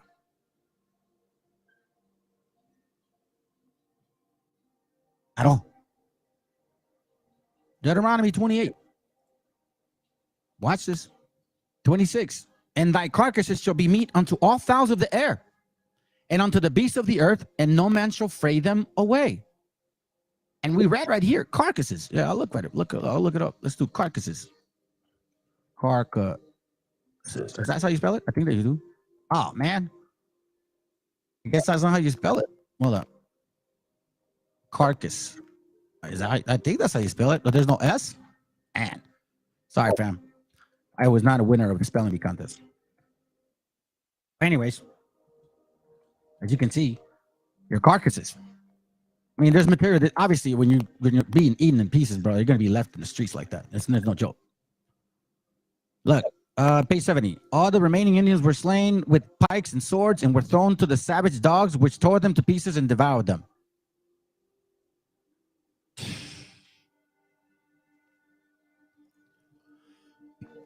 And thy carcasses shall be meat unto all the fowls of the air, and unto the beasts of the earth, and no man shall fray them away. So now let's watch this real quick. I want this to sink in, fam. I want this to stick to you. We're gonna watch this video. It's about, wait, hold on. Is it? That's not the video. Hold on. Oh, this is a minute-long commercial. I need you to watch this, okay, fam? I may jump in. We're gonna jump it in pieces. If it seems kind of boring, then I'll just speed up through. Okay, let's go. 1494. Columbus approaches Jamaica, what would become Puerto Bueno. Painted natives are gathered on the beaches, carrying weapons to defend against invasion. Columbus is not looking to make peace. He's looking to show strength and get revenge for the destruction of La Navidad, a Spanish settlement destroyed by natives the previous year. Aggression might frighten the natives of Jamaica enough that they would avoid future hostilities. Conquistadors take the shore, firing crossbows and slashing with swords, but the natives don't retreat. Then the Spanish release the warhounds. Massive 200-pound mastiffs and lightning-fast greyhounds rush the shore. As the gnashing teeth tear into the flesh, others flee in terror. The ones caught are ripped to pieces by the pursuing dogs. The Spanish admiral takes the now vacant but bloody beach and claims the land for Spain. Columbus later reflects in his journal. He writes that when fighting Indians, one dog is worth 10 soldiers. Welcome to Dates and Dead Guys. Our topic in this episode are the warhounds, a secret weapon of the conquistadors, and one that is often overlooked in the Spanish conquest of Central and South America. If you were to rank the reasons for Spanish success in the conquest of the New World, the top of the list would probably include things like disease, guns, steel, and probably horses. But in the shadows of the history, the tracks of the dog show an ominous presence in the conflict. Cultures throughout world history have used dogs for the purposes of war, and as early as 1260 AD, they were used in Spain. Christopher Columbus, mostly nice guy I hear, brought 20 dogs with him when he returned to the New World in 1493. Most of the dogs used by the Spanish were either mastiffs or greyhounds, and the reasons are obvious. Mastiffs are massive and intimidating, and greyhounds are fast as hell. They are also lovable, but good at ripping throats. The invasion of Jamaica, referenced in the opening, demonstrated to the conquistadors how useful these dogs could be. As decades of conquest rolled on, they would be used more and more, and very famous conquistadors, including Ponce de Leon, Hernan Cortez, Hernando de Soto, and Francisco Pizarro, will all use warhounds. Gonzalo Pizarro, the brother of Francisco, used them too, but unfortunately he eats most of them when his men run out of food on a disastrous expedition in 1541. We read that, okay? So let's skip here real quick. Look what they look like. Vulnerable areas of these dogs were often covered, and spike collars were pretty common. Armor, sometimes, but thick quilted layers were probably the most common thing used to protect them against arrows by the natives. These dogs were very loyal to their owners, but they were vicious in attack. An excellent and serious example comes from a book with a silly title, The Paw Prince of History, written by Stanley Coren. He Write that information down, fam. writes of the 1495 Battle of Viga Real in Haiti, quote, "Native forces, numbering the thousands, advanced upon the small band of Spaniards. Columbus had given control of the dogs to Alonso de Orellana, a small man who combined physical courage with a personality disposed toward violence and rash cruelty. He gathered the dogs on the far right flank and waited until the battle had reached a high level of fury. He then released all 20 mastiff, shouting, "Tamalos," meaning take them or sick them. The angry dogs swept down on the native fighters in a raging phalanx, hurling themselves at the Indians' naked bodies. They grabbed their opponents by their bellies and throats. As the stunned Indians fell to the ground, the dogs disemboweled them and ripped them to pieces. Spinning from one bloody victim to another, the dogs tore through the native ranks. One observer of the battle, Bartholomew de las Casas, reported that in less than 1 hour, each dog had torn apart at least 100 Indians. Family, I want you guys to remember what he just said. In less than 1 hour, okay? I'm going to show you something pretty soon, but yeah, let's continue. In less than 1 hour, okay? So let's go back. I want you to pay attention. Let me read it. Let him finish, and then I'm going to read something to you. They grabbed their opponents by their bellies and throats. As the stunned Indians fell to the ground, the dogs disemboweled them and ripped them to pieces. Spinning from one bloody victim to another, the dogs tore through the native ranks. One observer of the battle, Bartholomew de las Casas, reported that in less than 1 hour, each dog had torn apart at least 100 Indians. Recognizing that his readers might find this difficult to believe, de las Casas explained that the animals had originally been trained to hunt for wild game. In comparison, they found the skin of their naked human opponents was far easier to tear apart than the hides of deers or boar. Furthermore, the dogs had now developed a taste for human flesh. End quote.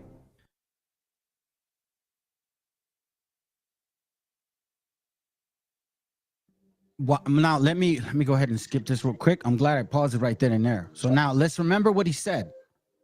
It says here, as dogs stunned Indians fell to the ground, the dogs disemboweled them and ripped them to pieces. Spitting from one bloody victim to another, the dogs tore through the native ranks.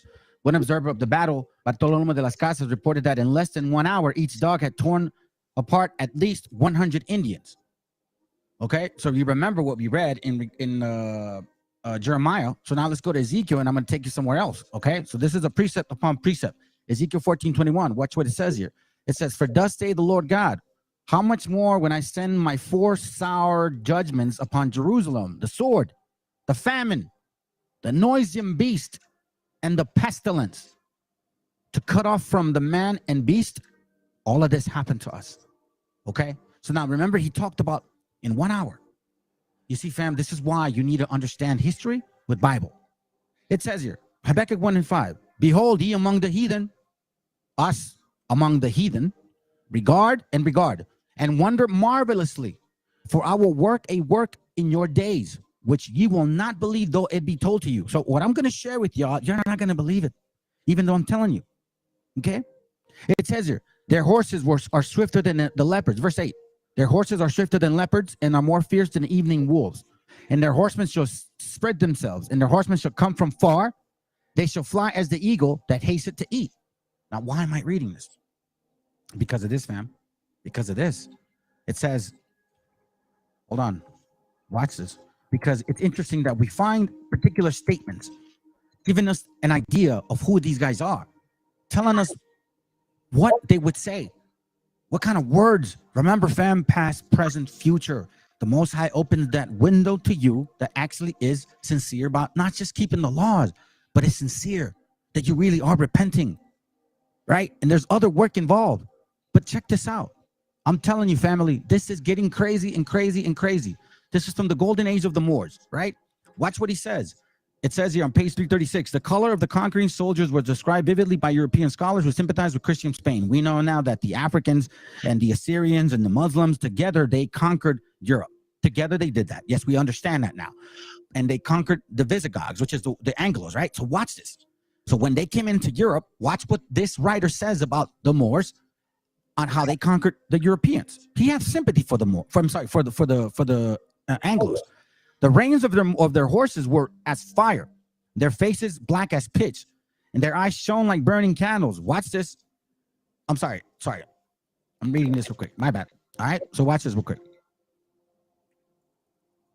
The golden age of the golden age of Moors, page 336. Watch what it says here. "The color of the conquering soldiers was described vividly by a European scholar who sympathized with the Christian Spain. The reins of their horses, meaning the Moors, were as fire. Their faces black as pitch," meaning what they look like. "Their eyes shone like burning candles." Watch this. "Their horses were as swift as leopards, and the riders fiercer than a wolf in a sheepfold at night. What? Their horses were swift as leopard and more fierce than the evening wolves. Okay? It's like, wait a minute, hold up. What? And then it says, the nobles, Goth, were broken in an hour. Quicker than tongue can tell. Quicker than tongue can tell. Oh, luckless Spain. Oh, luckless Spain. Let's go. Recognizing that his readers might find this difficult to believe, De las Casas explained that the animals had originally been trained to hunt for wild game. In comparison, they found the skin of their naked human opponents was far easier to tear apart than the hides of deers or boar. Furthermore, the dogs had now developed a taste for human flesh. End quote. It's a terrifying picture. Now, Las Casas' account sounds exaggerated. There were 20 dogs, and he says that each killed 100 native teeth. They laid open their victims to the entrails. End quote. A Mayan priest that was imprisoned by the Spanish said that he witnessed mastiffs destroying the faces of his people. Certain dogs were so effective that they became notorious to the native groups they encountered, and some are even still known today. Amigo, who was with Cortez in the...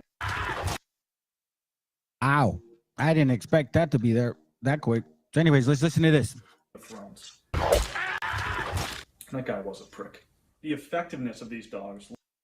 Now, I'm going to show you this real quick, so let's not forget. Let's go back to the scriptures. I need this to make sure that it sinks in, fam.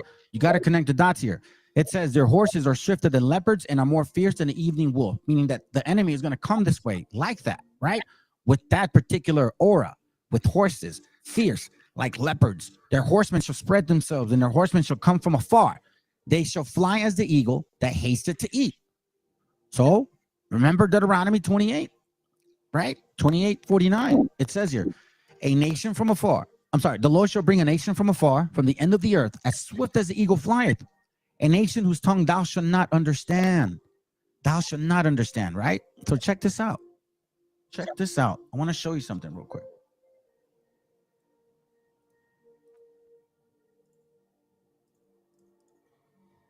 What's this? What's this, fam? The two-headed eagle. And we know that scripture talks about the two-headed eagle.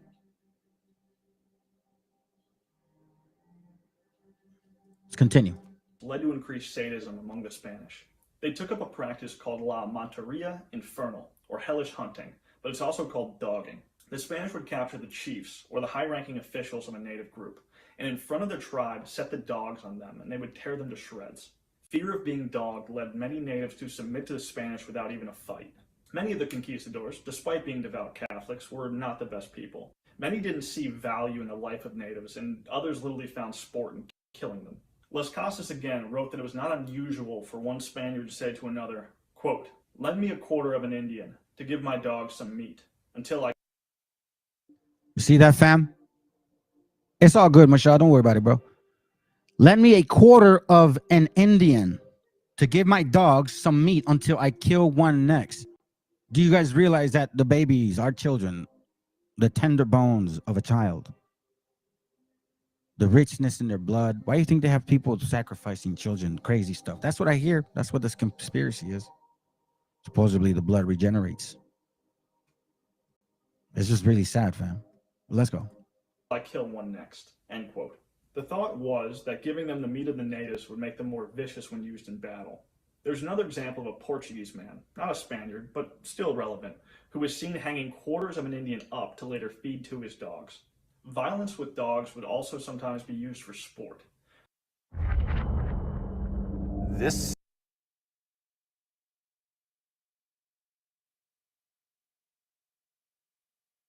All right, man. All right. So let me make sure. Hold on a second. Chapter 50. Here we go. Hold on. Okay, fam. So I'm glad you stuck around. We're going to. Well, first of all, the reason I played this type of video was because it's going to be relating to the class on Friday. I hope that it relates. I hope that it relates. I hope that you guys understand where I'm coming from. Quite frankly, when we are talking about this historical stuff, and if we want to say that we are the people of the great, beautiful book, then we have to prove it. And we do that by proving it. Do you understand what we mean? So let's see. Before I leave, man, let me see what the last stuff that I've oh yeah, La Meshi, yeah. Oh, praises, sis. Good to have you here. Good to have you here. There you go. There you go. What up? What up? What up, Chris? What up, bro? What up? What up? Oh, hold on. Oh,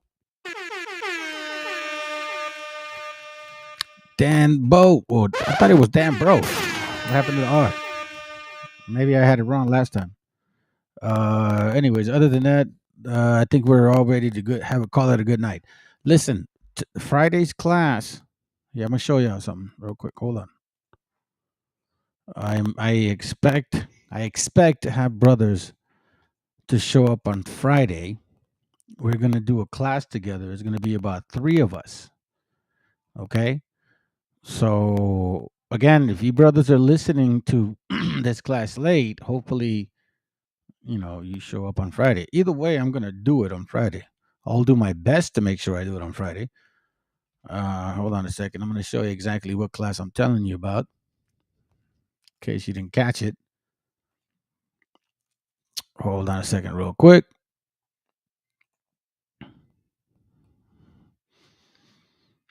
Talking about this one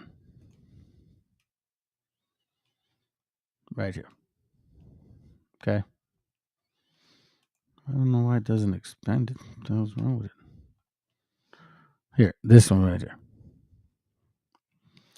So I hope that you guys have time to catch it this Friday, because we're going to go deep into this particular type of curses, who it applies to, where it came from, and why it's important to understand that it only applied to the Hebrews and nobody else.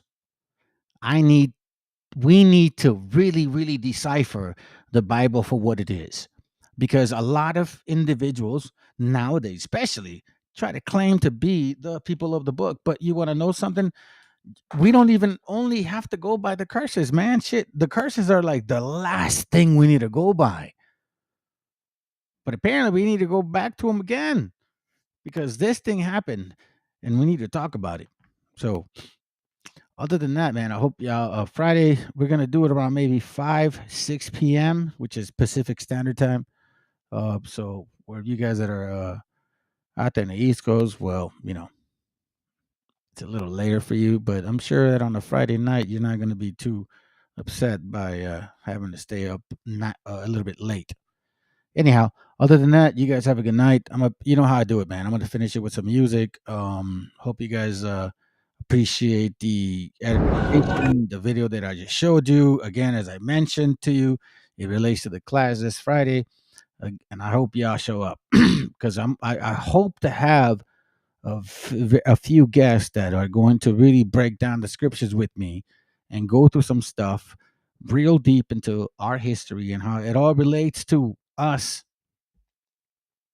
Not excluding nobody, but you know what I'm saying? Like, you got to stop denying the facts, man. If I mean, look, listen, for a long time, I don't know, I guess you could say like 7 years, 6 maybe, I tried to debunk the fact that we were not Hebrews. And then everything led me back to it. So, you know what I mean? Like, unless you got something else to prove to me, and I don't even have to dabble into Deuteronomy 28. We can go into the whole entire book, and I'll show you that we are those people. But this Friday, we're going to dabble into Deuteronomy 28, because apparently some people just need a reminder. You guys have a good night. I'll see y'all Friday. Shalom. Buenas noches.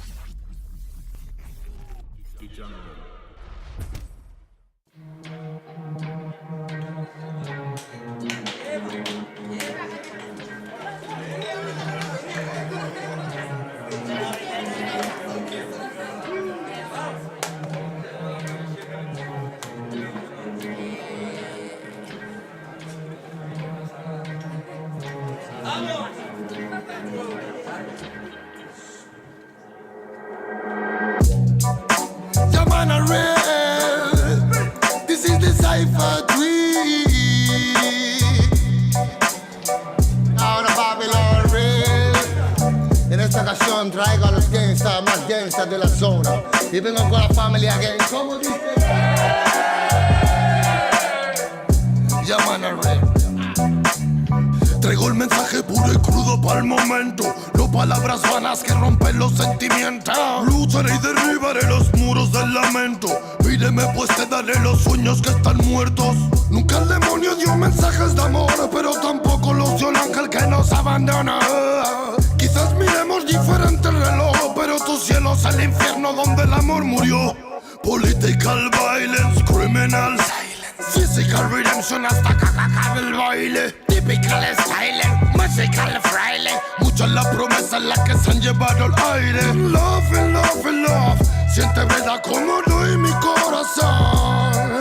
No more, no more, no more. It's a reggae cypher, feed the world. What time is it? Es de reventar el beat. Throw the tangle in the street. Reggae music on the hit. Romperemos las barreras que crearon para ti, pues llegaron los señores y la paz de nuevo aquí. What time is it? El de reventar el beat. Throw the tangle in the street. Reggae music on the hit. Romperemos las barreras que crearon para ti, pues llegaron los señores y la paz de nuevo aquí. Fue que me brotaron alas y ganas de volar. En las buenas mi terreno lleno, en las malas solar.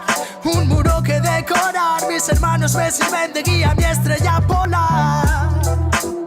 Muerdo los hilos, me duele hasta respirar. Solo quiero ver verdad. Sigo buscándome lejos de lo que piensas. Más fácil de lo que crees, el esfuerzo trae recompensas. Vale la experiencia si es intensa. No tires de la cuerda si está tensa. Miraban al ocaso con tristeza.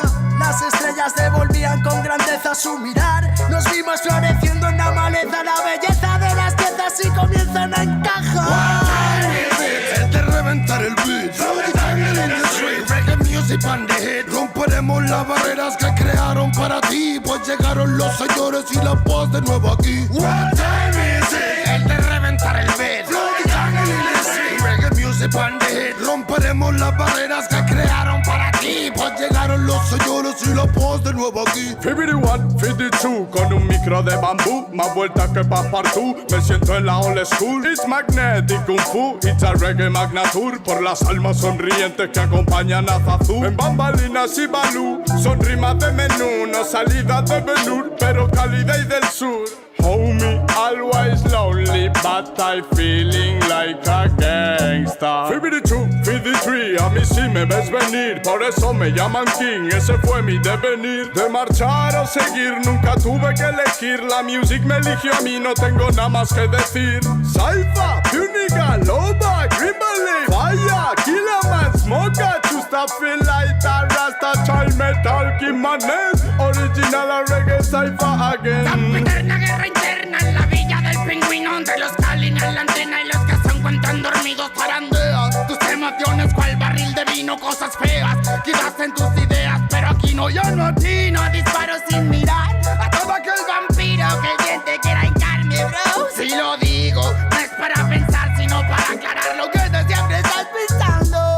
Acaba el tan magnífico, imposible de torcer metal, sustar my friend, reggae warriors again, making connection after connection. A new world, creating the freedom from them.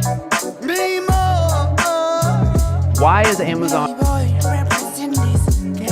What time is it? Es de reventar el beat. Throw the tangle in the street. Reggae music on the hit. Romperemos las barreras que crearon para ti, pues llegaron los señores y la paz de nuevo aquí. What time is it? Es de reventar el beat. Throw the tangle in the street. Reggae music on the hit. Romperemos las barreras que crearon para ti, pues llegaron los señores y la paz de nuevo aquí. Falta presentación si existe nivel. Sobreviviendo en Babilonia escribí al papel mis problemas cuando al final pude entender que para ser feliz solo tienes que querer. Que solamente hay una vida y es para vivir. Busca siempre una alternativa para seguir. No dejes nunca que te digan que no es así. Y prende un poco de sativa para estar chill. Ey, superando ansiedades con el humo de ganja. Manchas de un pasado trágico en la cancha. Seguimos siendo fuertes, su mierda no me engancha. Mientras otros esperando a que lleguen en lancha. No matter where you come, no matter where you come from. Solo importa que prestes atención a este sound. Desde the original, que la mano al mando.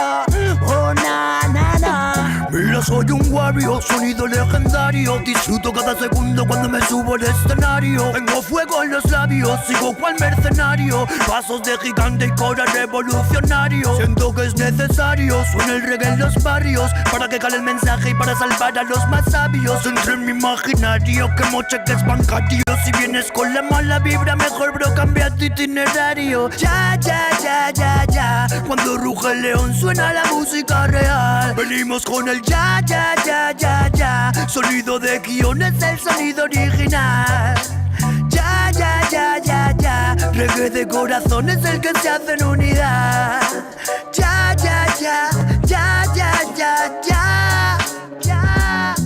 What time is it? Es de reventar el beat.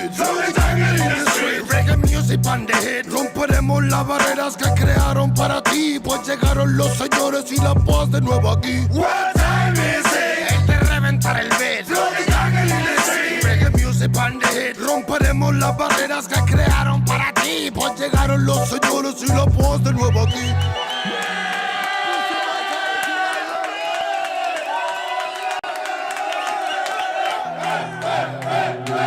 Yeah. Oye, es nada más y nada menos que el motherfucker que habla sin mic. De Plaza de Kings.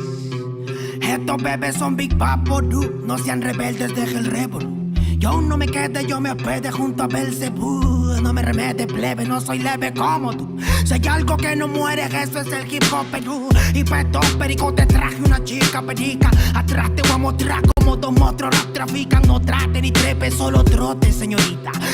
Treque, donde la sangre salpica. Se aplica, te explica, replica. ¿Pa' qué? Aplica, practica, suplica. Con fe a mi perro grita, yo lo mataré. Tu madre llora y canta la bandeja. Flow peregrina, chivolo propina, ina. Hacen base, mejor coja vaselina. No imagina mi vida fuera de una esquina. Yo solo quiero más chavos pa' comprar más chilindrina. Gira, que somos puros animales rompiéndote todos los cristales. Repete señales que a ti no te sale. ¿Qué pasa, compadre? Somos naturales. Voy a llenar todas las editoriales. Rate de mi huevo pa' los tribunales. Tú eres un antianal, yo experto en artesanales. Yeah, se me afaga la cimaita, sopló. Hey, Terco 92 B09 está en la casa, barrio. Escucha bien. Así se hace, Yo. Tengo problemas de actitud y poca paciencia. Hablo si me da la gana, nadie me silencia. No quieren aceptar que pa' muchos soy influencia. La voz de los barrios que llega a tocar tu conciencia. Yo sé que muchos quieren llegar a ser tendencia y hacen lo que sea sin pensar en las consecuencias. Es la diferencia, yo mantengo mi esencia y ustedes por pegar han cambiado hasta de apariencia. Y no es que lo diga yo, pero la gran evidencia es que cambian de personalidad con frecuencia. Y no son locos con inteligencia, solo quieren un poco de atención con insistencia. No presumo en nada, hago todo a mi conveniencia. Por eso te doy una sugerencia: conmigo no busquen competencia, que llevo 10 años ganándole a la vida y lo sabe la audiencia. La firme, qué ocurrencia, ¿cómo pueden joder sin prudencia? No se dan cuenta que mi experiencia es a base de exigencia. Mi trabajo es con independencia y el de otros de un productor depende de su permanencia. Sigo firme en la resistencia, dándole más rap en el track hasta por correspondencia. Que muchos disques evolucionaron, no es coincidencia. El dinero y la fama hizo que pierdan su decencia. Terco 92, cuando quieras, donde quieras. ¿Cómo? Sí. He aprendido a sobrevivir de las maldades, comprendiendo que nada es como tú sabes. Pa' decir verdad la lucho a diario. No me critiques, no me justifico, siempre hago lo que predico. Soy de barrio y rico en talento. De una me sacan por mi forma de ser y me acento en el yauca, mi gente. la está rompiendo. Por ser parte de este movimiento, quiero saludar a las personas que nunca confiaron en mí, que hoy por hoy se paltean cuando me ven venir. Bye bye motherfuckers en estas líneas, bye bye a fluir. Déjate llevar como hay people in the street, yo. Déjate llevar como hay people in the street. Hey, hey, hey, oh, yeah, hey. 1, 2, 3, 1, 2, 3 es la torita aquí en la casa, primo.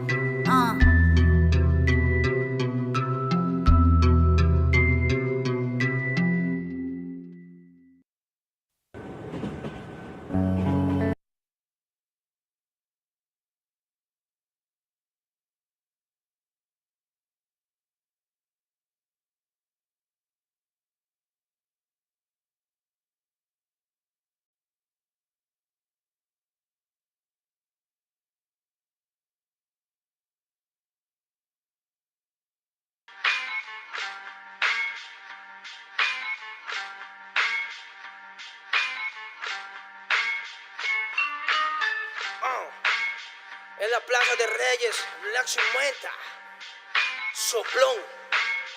Yeah. ¿Qué vas a saber? ¿Qué vas a saber tú? Oye, chibolito, Bartomé. Pulpín de los pulpines, batería de Rapunzel, de rapeos, de raptos, de lagartos en cuartel. Cualquier la pega de cruel con un viejo coronel. Soy flojo, se me antojó dormirme en el laurel. Eleve mi level con un label y un Faber-Castell. Ya un papel, lo empape con sangre de todo aquel que se jura Nobel y no ve mis trenes en la riel. What's so man? ¿Por qué no sacan la tablet? Juro por mis abuelos que no te hablo por las powers. Soy chinchado neto, búscame por pico sour y te voy a meter al centro loco como Beckenbauer. Escúchame atento mi bro, que estamos rompiéndole en pro. El negro de Plaza de Reyes como siempre rompe de este micrófono. Que quiere meterle como yo pero no puede meterle taco pro. Si te pensaba que solo era un gallo, déjame decirle que se equivocó. Real motherfucker feeling on the street. Es el Black Sheep, Black Sea Mental de Plaza de Kings. Motherfucker, Soplón.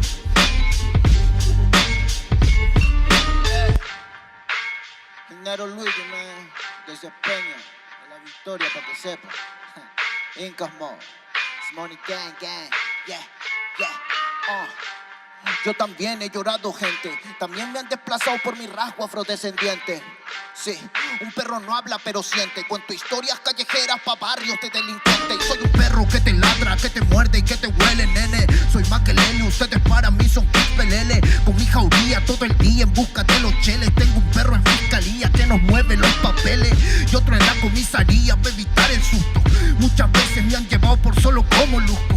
Perdón, madre mía, si yo le causé un disgusto, pero en esta vía yo crecí rodeado de perros chusco. Yo sé que me quieren ganar, yo sé que me quieren tumbar y no pasará porque soy de verdad. Está súper rafina la Dodo Style, metido en latina aprendiendo quizá. Yo tengo el style, no mido la raza del perro, yo mido por la lealtad y yo soy leal, yeah. La calle te enseña lo que no te enseña la universidad, yeah. Saliste ese peña aquí con una seña, te tiran para atrás, yeah. La calle limeña aquí nadie la tenía, ya nada es igual, yeah. Tiene que respetar, yeah. Tiene que respetar, yeah. La calle te enseña lo que no te enseña la universidad, yeah. Saliste ese peña aquí con una seña, te tiran para atrás, yeah. La calle limeña aquí nada le doy, ya nada es igual, yeah. Tiene que respetar, yeah. Si yo soy tu papá, yeah, yeah, yeah. Cinco Mob, negro, yeah. Cinco Mob, nigga, yeah. Nero Luigi, man, Incas Mob, yeah. It's Money Gang, gang, gang, yeah. Hey, yo. Yango en la maldita casa.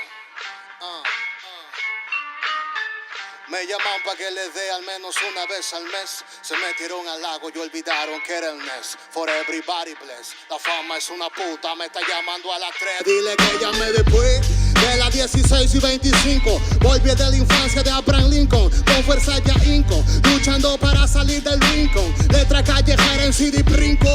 Under del under, puede que tu viejo te lo mande. Sale de vez en cuando como el cóndor por los Andes. Mi cuerpo no es de madera como Dandy. Antes que me branden, yo seré la ola que los expande. Aunque esto me pique en la madera, no sirven ni para romper el ticket de un evento afuera.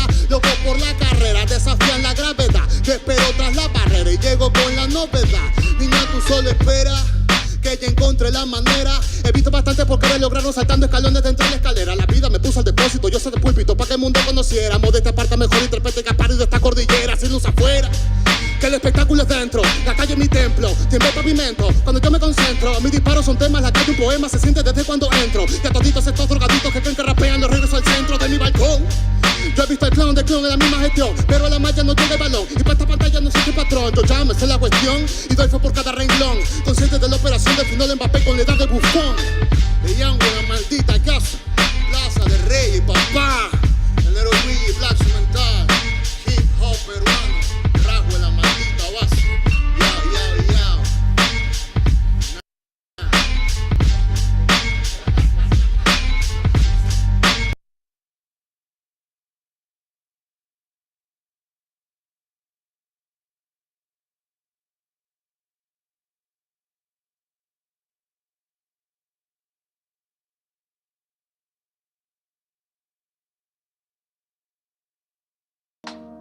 Yeah, man. Oh, respect and love from the world, nigga. Show them. You nigga on a microphone. Can't I sit in number 15? Rock you in the studio. Bomba, claro. ¿De qué manera sufre el alma cuando alguien se va? No hay medicina que cure esa larga enfermedad. La vitamina de la vida en esta sociedad es tan divina que por nombre tiene libertad. Libérate de la mentira que está por llegar. Mide tu orgullo antes de empezar a hablar. Cierra la puerta a quien no merezca entrar, porque hay mucho que se fue y sueña con regresar. Hablemos en silencio y así no me mentirás. El poder de la palabra muere cuando hablan de más. No me fío de oraciones que se dicen por detrás. Si me miras a los ojos no te mentiré jamás. Que besar por besar es jugar por jugar. Y vivir sin amor es vivir sin amar. Solo queda la fe, solo queda soñar. Ponte de pie, ready para luchar. Some love, I can just smoke and there are some love them. I can just smoke and the light some low. I remember no fire, no girl. Ribby day. Cali with a farmer soul, yeah.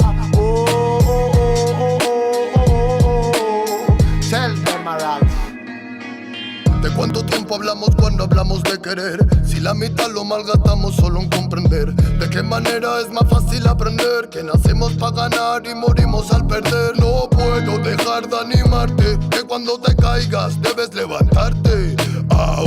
Llegué para contarte que no todo artista muere por su arte. Traigo el honor de un humano con valor que utiliza poesía para respirar mejor.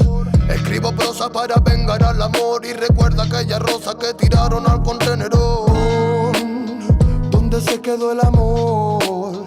Hey, I no voy a sitio on no microphone forever never. Tell me, roll some love. I can just smoke and the light some love them. I Rastafari my life some love. I remember no fire no burn. Ribby day. I live with a farmer soul, yeah. Reggae man a farmer warrior day.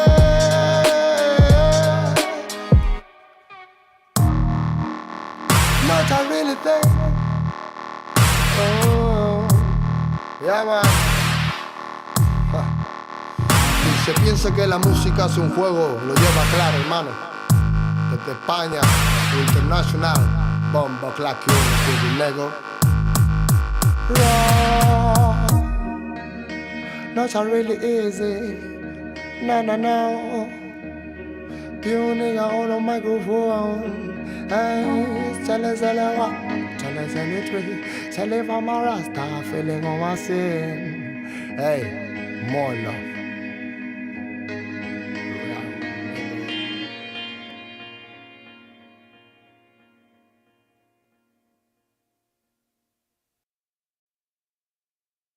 This is the music from the Urban niggas. Yeah, man. Oh, ribby damn, ribby damn. Hey. La.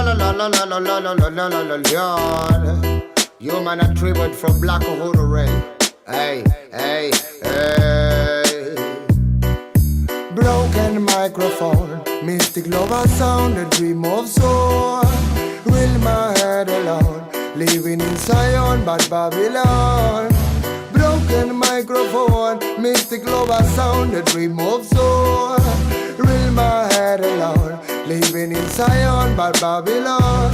Por soñar soñé que todo cambiaría, por pensar pensé. Luchar a sangre fría sin perder la fe. Viviendo el día a día, más con sentimiento que marcó mi sinfonía. Darle pan al que no puede comer, darle bendición al que sepa renacer. 3000 errores solemos cometer, pero solo un gran hombre los sabrá reconocer. Y me di cuenta hoy de tantas cosas, algunas crudas, otras bastante hermosas. Son los más sabios, personas poderosas, no aquellos bastardos que destrozan nuestras prosas. Es la perdición, mala situación de manchar tu corazón por tu mala acción. Dame una razón para darte mi perdón. Siento que tu alma se consume como el humo de este blon. Derramo poesía, arte mensajero que reclamo cada día. Pretendo ser sincero, más comparto mi alegría con todo caballero que mantenga la presión cuando andamos bajo cero. Sentimientos perdidos con calma, malos actos mancharon tu alma. No pide perdón quien dispara el arma, no sabe que un ladrón se bate con el karma. Broken microphone, mystic lover sound, the dream of soul. Reel my head alone, living in Zion, but Babylon. Broken microphone, mystic lover sound, the dream of soul. Reel my head alone, living in Zion, but Babylon.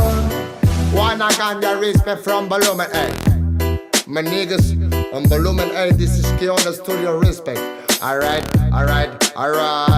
Bad boy kills, criminal of sound and rich. Money is a gun for me. Respect the nation. Belong the time like this. Bad boy kills, criminal of sound and rich. Money is a gun for me. Respect the nation. Belong the time like this. Bad boy kills, criminal of sound and rich. Money is a gun for me. Respect the nation. Oh. La la la la la la la la la la la la la.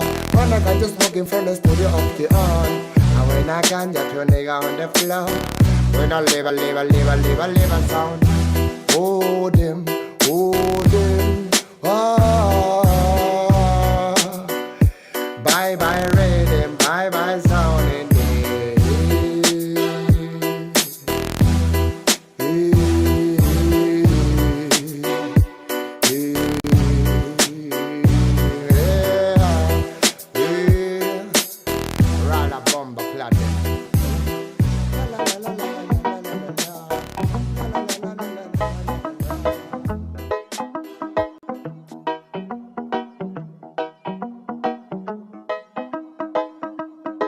Quiero pensar, pero no puedo, no. El ruido en la ciudad está consumiendo, wow. Quieren pensar, sin ni siquiera estar al mando. Tanta publicidad subliminal te está matando. Les cuesta decidir por sí mismos cuál es su mando. Publican sonrisas con el corazón llorando. Quieren brillar, pero sin tener que valerse de tener sus ideas propias. Los veo a todos igual, solo son la réplica de la imitación de una triste copia. Obedece, la vida es un suspiro y envejeces. Te dejas distraer por estupideces y pierdes el eje. Te duele por dentro, entonces te creces, pero aceptas mucho menos de lo que mereces. ¿Y quién te ha dicho a ti que no puedes pensar sobre lo que decís, sobre cómo actuar? Lucha por ser feliz sin a nadie dañar y solo así podrás brillar. ¿Y quién te ha dicho a ti que no puedes pensar sobre lo que decís, sobre cómo actuar? Lucha por ser feliz sin a nadie dañar y solo así podrás brillar. Conserva tu juicio y tu intuición, más activos que el que lucha por lo suyo y no se rinde. Yo ya sé bien cuál es mi misión, y es contarte que el mal por su propio pie pronto se extingue. No caigas bajo su control, pues por la televisión es normal que mal lo pinten. Tú mantente firme en conexión con la fuente de creación, vivirás siempre de fin de. Dios abre los ojos, dime lo que ves. A tus propios hijos matándose por billetes. Niños mueren cada 2 por 3. Pa' unos es bendición, con otros por su causa pequen. Y yo que intento ser un ser crístico, voy bendiciendo hasta los diablos. Piensan que es cierto el mensaje típico. Dicen que invento lo del engaño. Y mientras lucho contra mis errores, demonios escucho, me ofrecen soluciones. Pero sé que hay un ángel que quiere que mejore. Me dice haz un trabajo interno antes de que lo ignores. Antes que otra vez llores y se llenen los mares de pena y de dolores, ya que en mi mente no caben. La paz no va en un sobre, somos algo importante. Nunca te revelaste y por eso no lo sabes. ¿Y quién te ha dicho a ti que no puedes pensar sobre lo que decís, sobre cómo actuar? Lucha por ser feliz sin a nadie dañar, y solo así podrás brillar. ¿Y quién te ha dicho a ti que no puedes pensar sobre lo que decís, sobre cómo actuar? Lucha por ser feliz sin a nadie dañar, y solo así podrás brillar. Me desperté tan cansado, me sentía mal herido de todo lo que he pasado. No me quita lo aprendido, por dentro me he perdonado, pero casi no me olvido. Me desperté tan cansado, me sentía mal herido de todo lo que he pasado. No me quita lo aprendido, por dentro me he perdonado, pero casi no me olvido, no. Todos repiten lo que dice el referente. Discursos vacíos lejos de ser coherentes. De lo que no sabes será mejor que no inventes. Que investigues y no te dejes lavar la mente. ¿Y quién te ha dicho a ti que no puedes pensar sobre lo que decís, sobre cómo actuar? Lucha por ser feliz sin a nadie dañar, y solo así podrás brillar. ¿Y quién te ha dicho a ti que no puedes pensar sobre lo que decís, sobre cómo actuar? Lucha por ser feliz sin a nadie dañar, y solo así podrás brillar. Quiero pensar, pero no puedo, no. El ruido en la ciudad está consumiendo,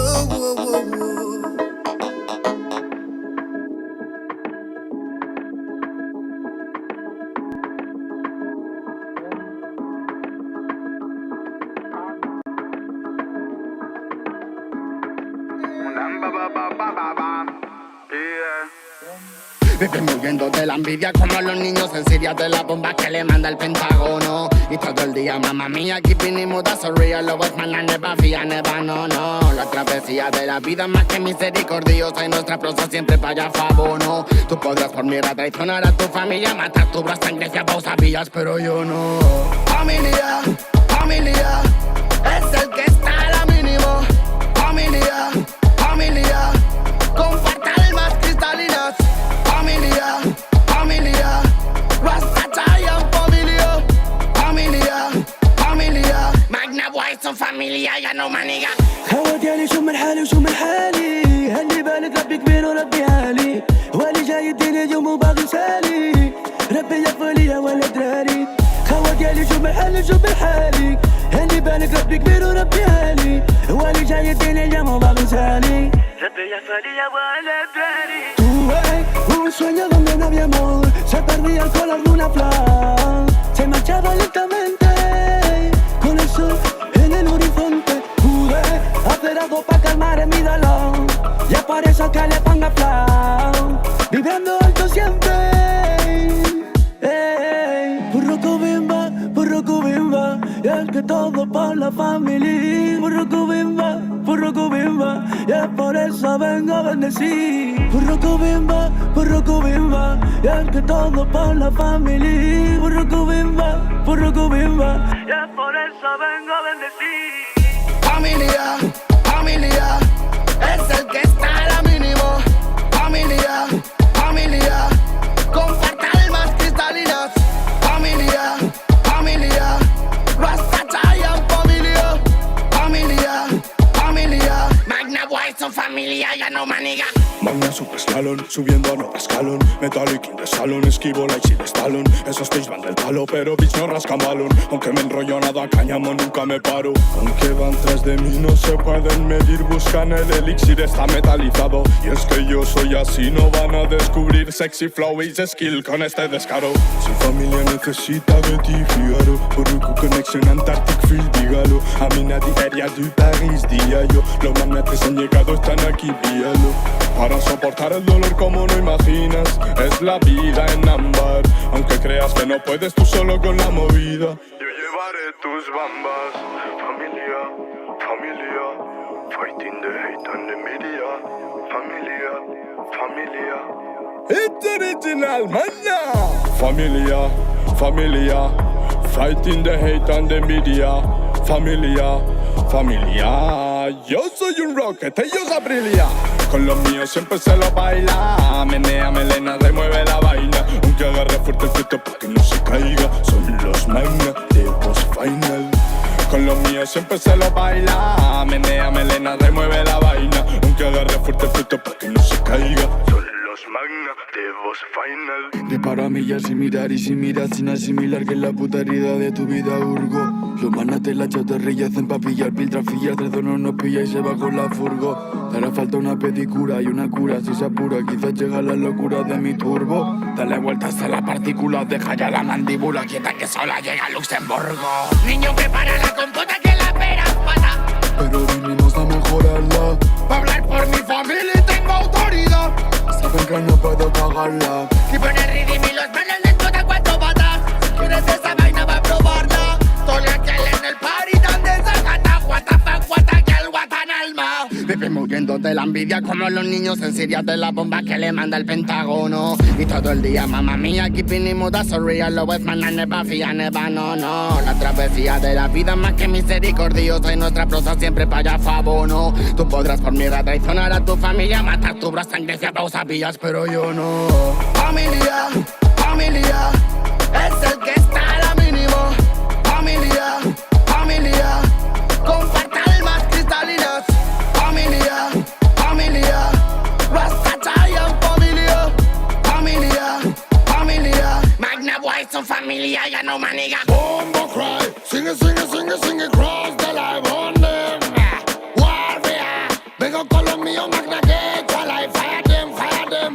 Bombo cry, sing it, sing it, sing it, sing it, cross the line on them.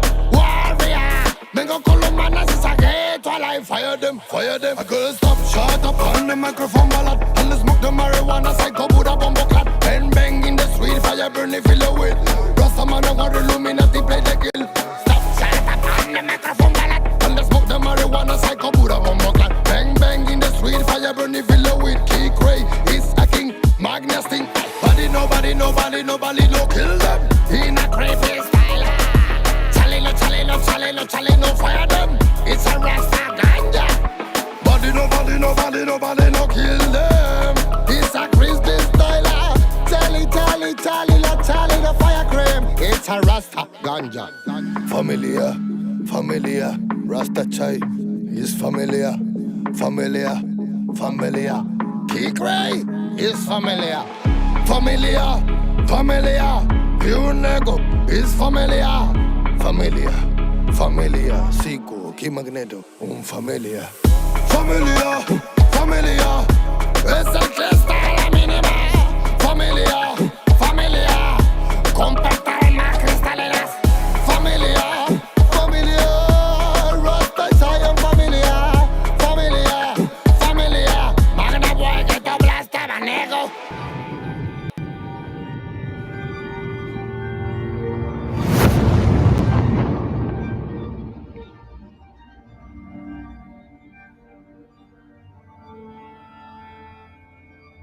Y Cal, hijo, abre los ojos.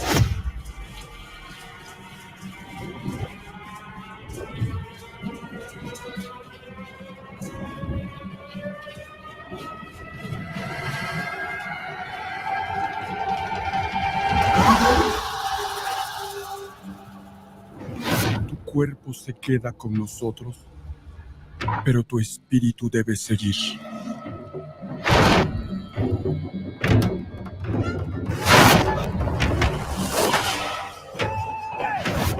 Busca la luz. Aléjate de las sombras. Deja que nuestro dolor sea tu fuerza. Desde aquí iluminamos tu camino.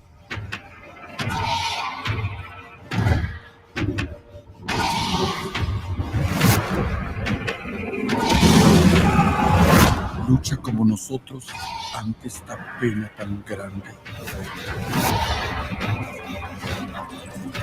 Yo soy tú.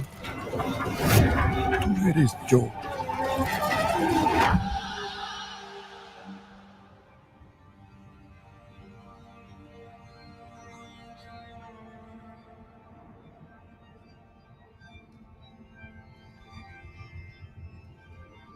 La muerte que hoy nos separa,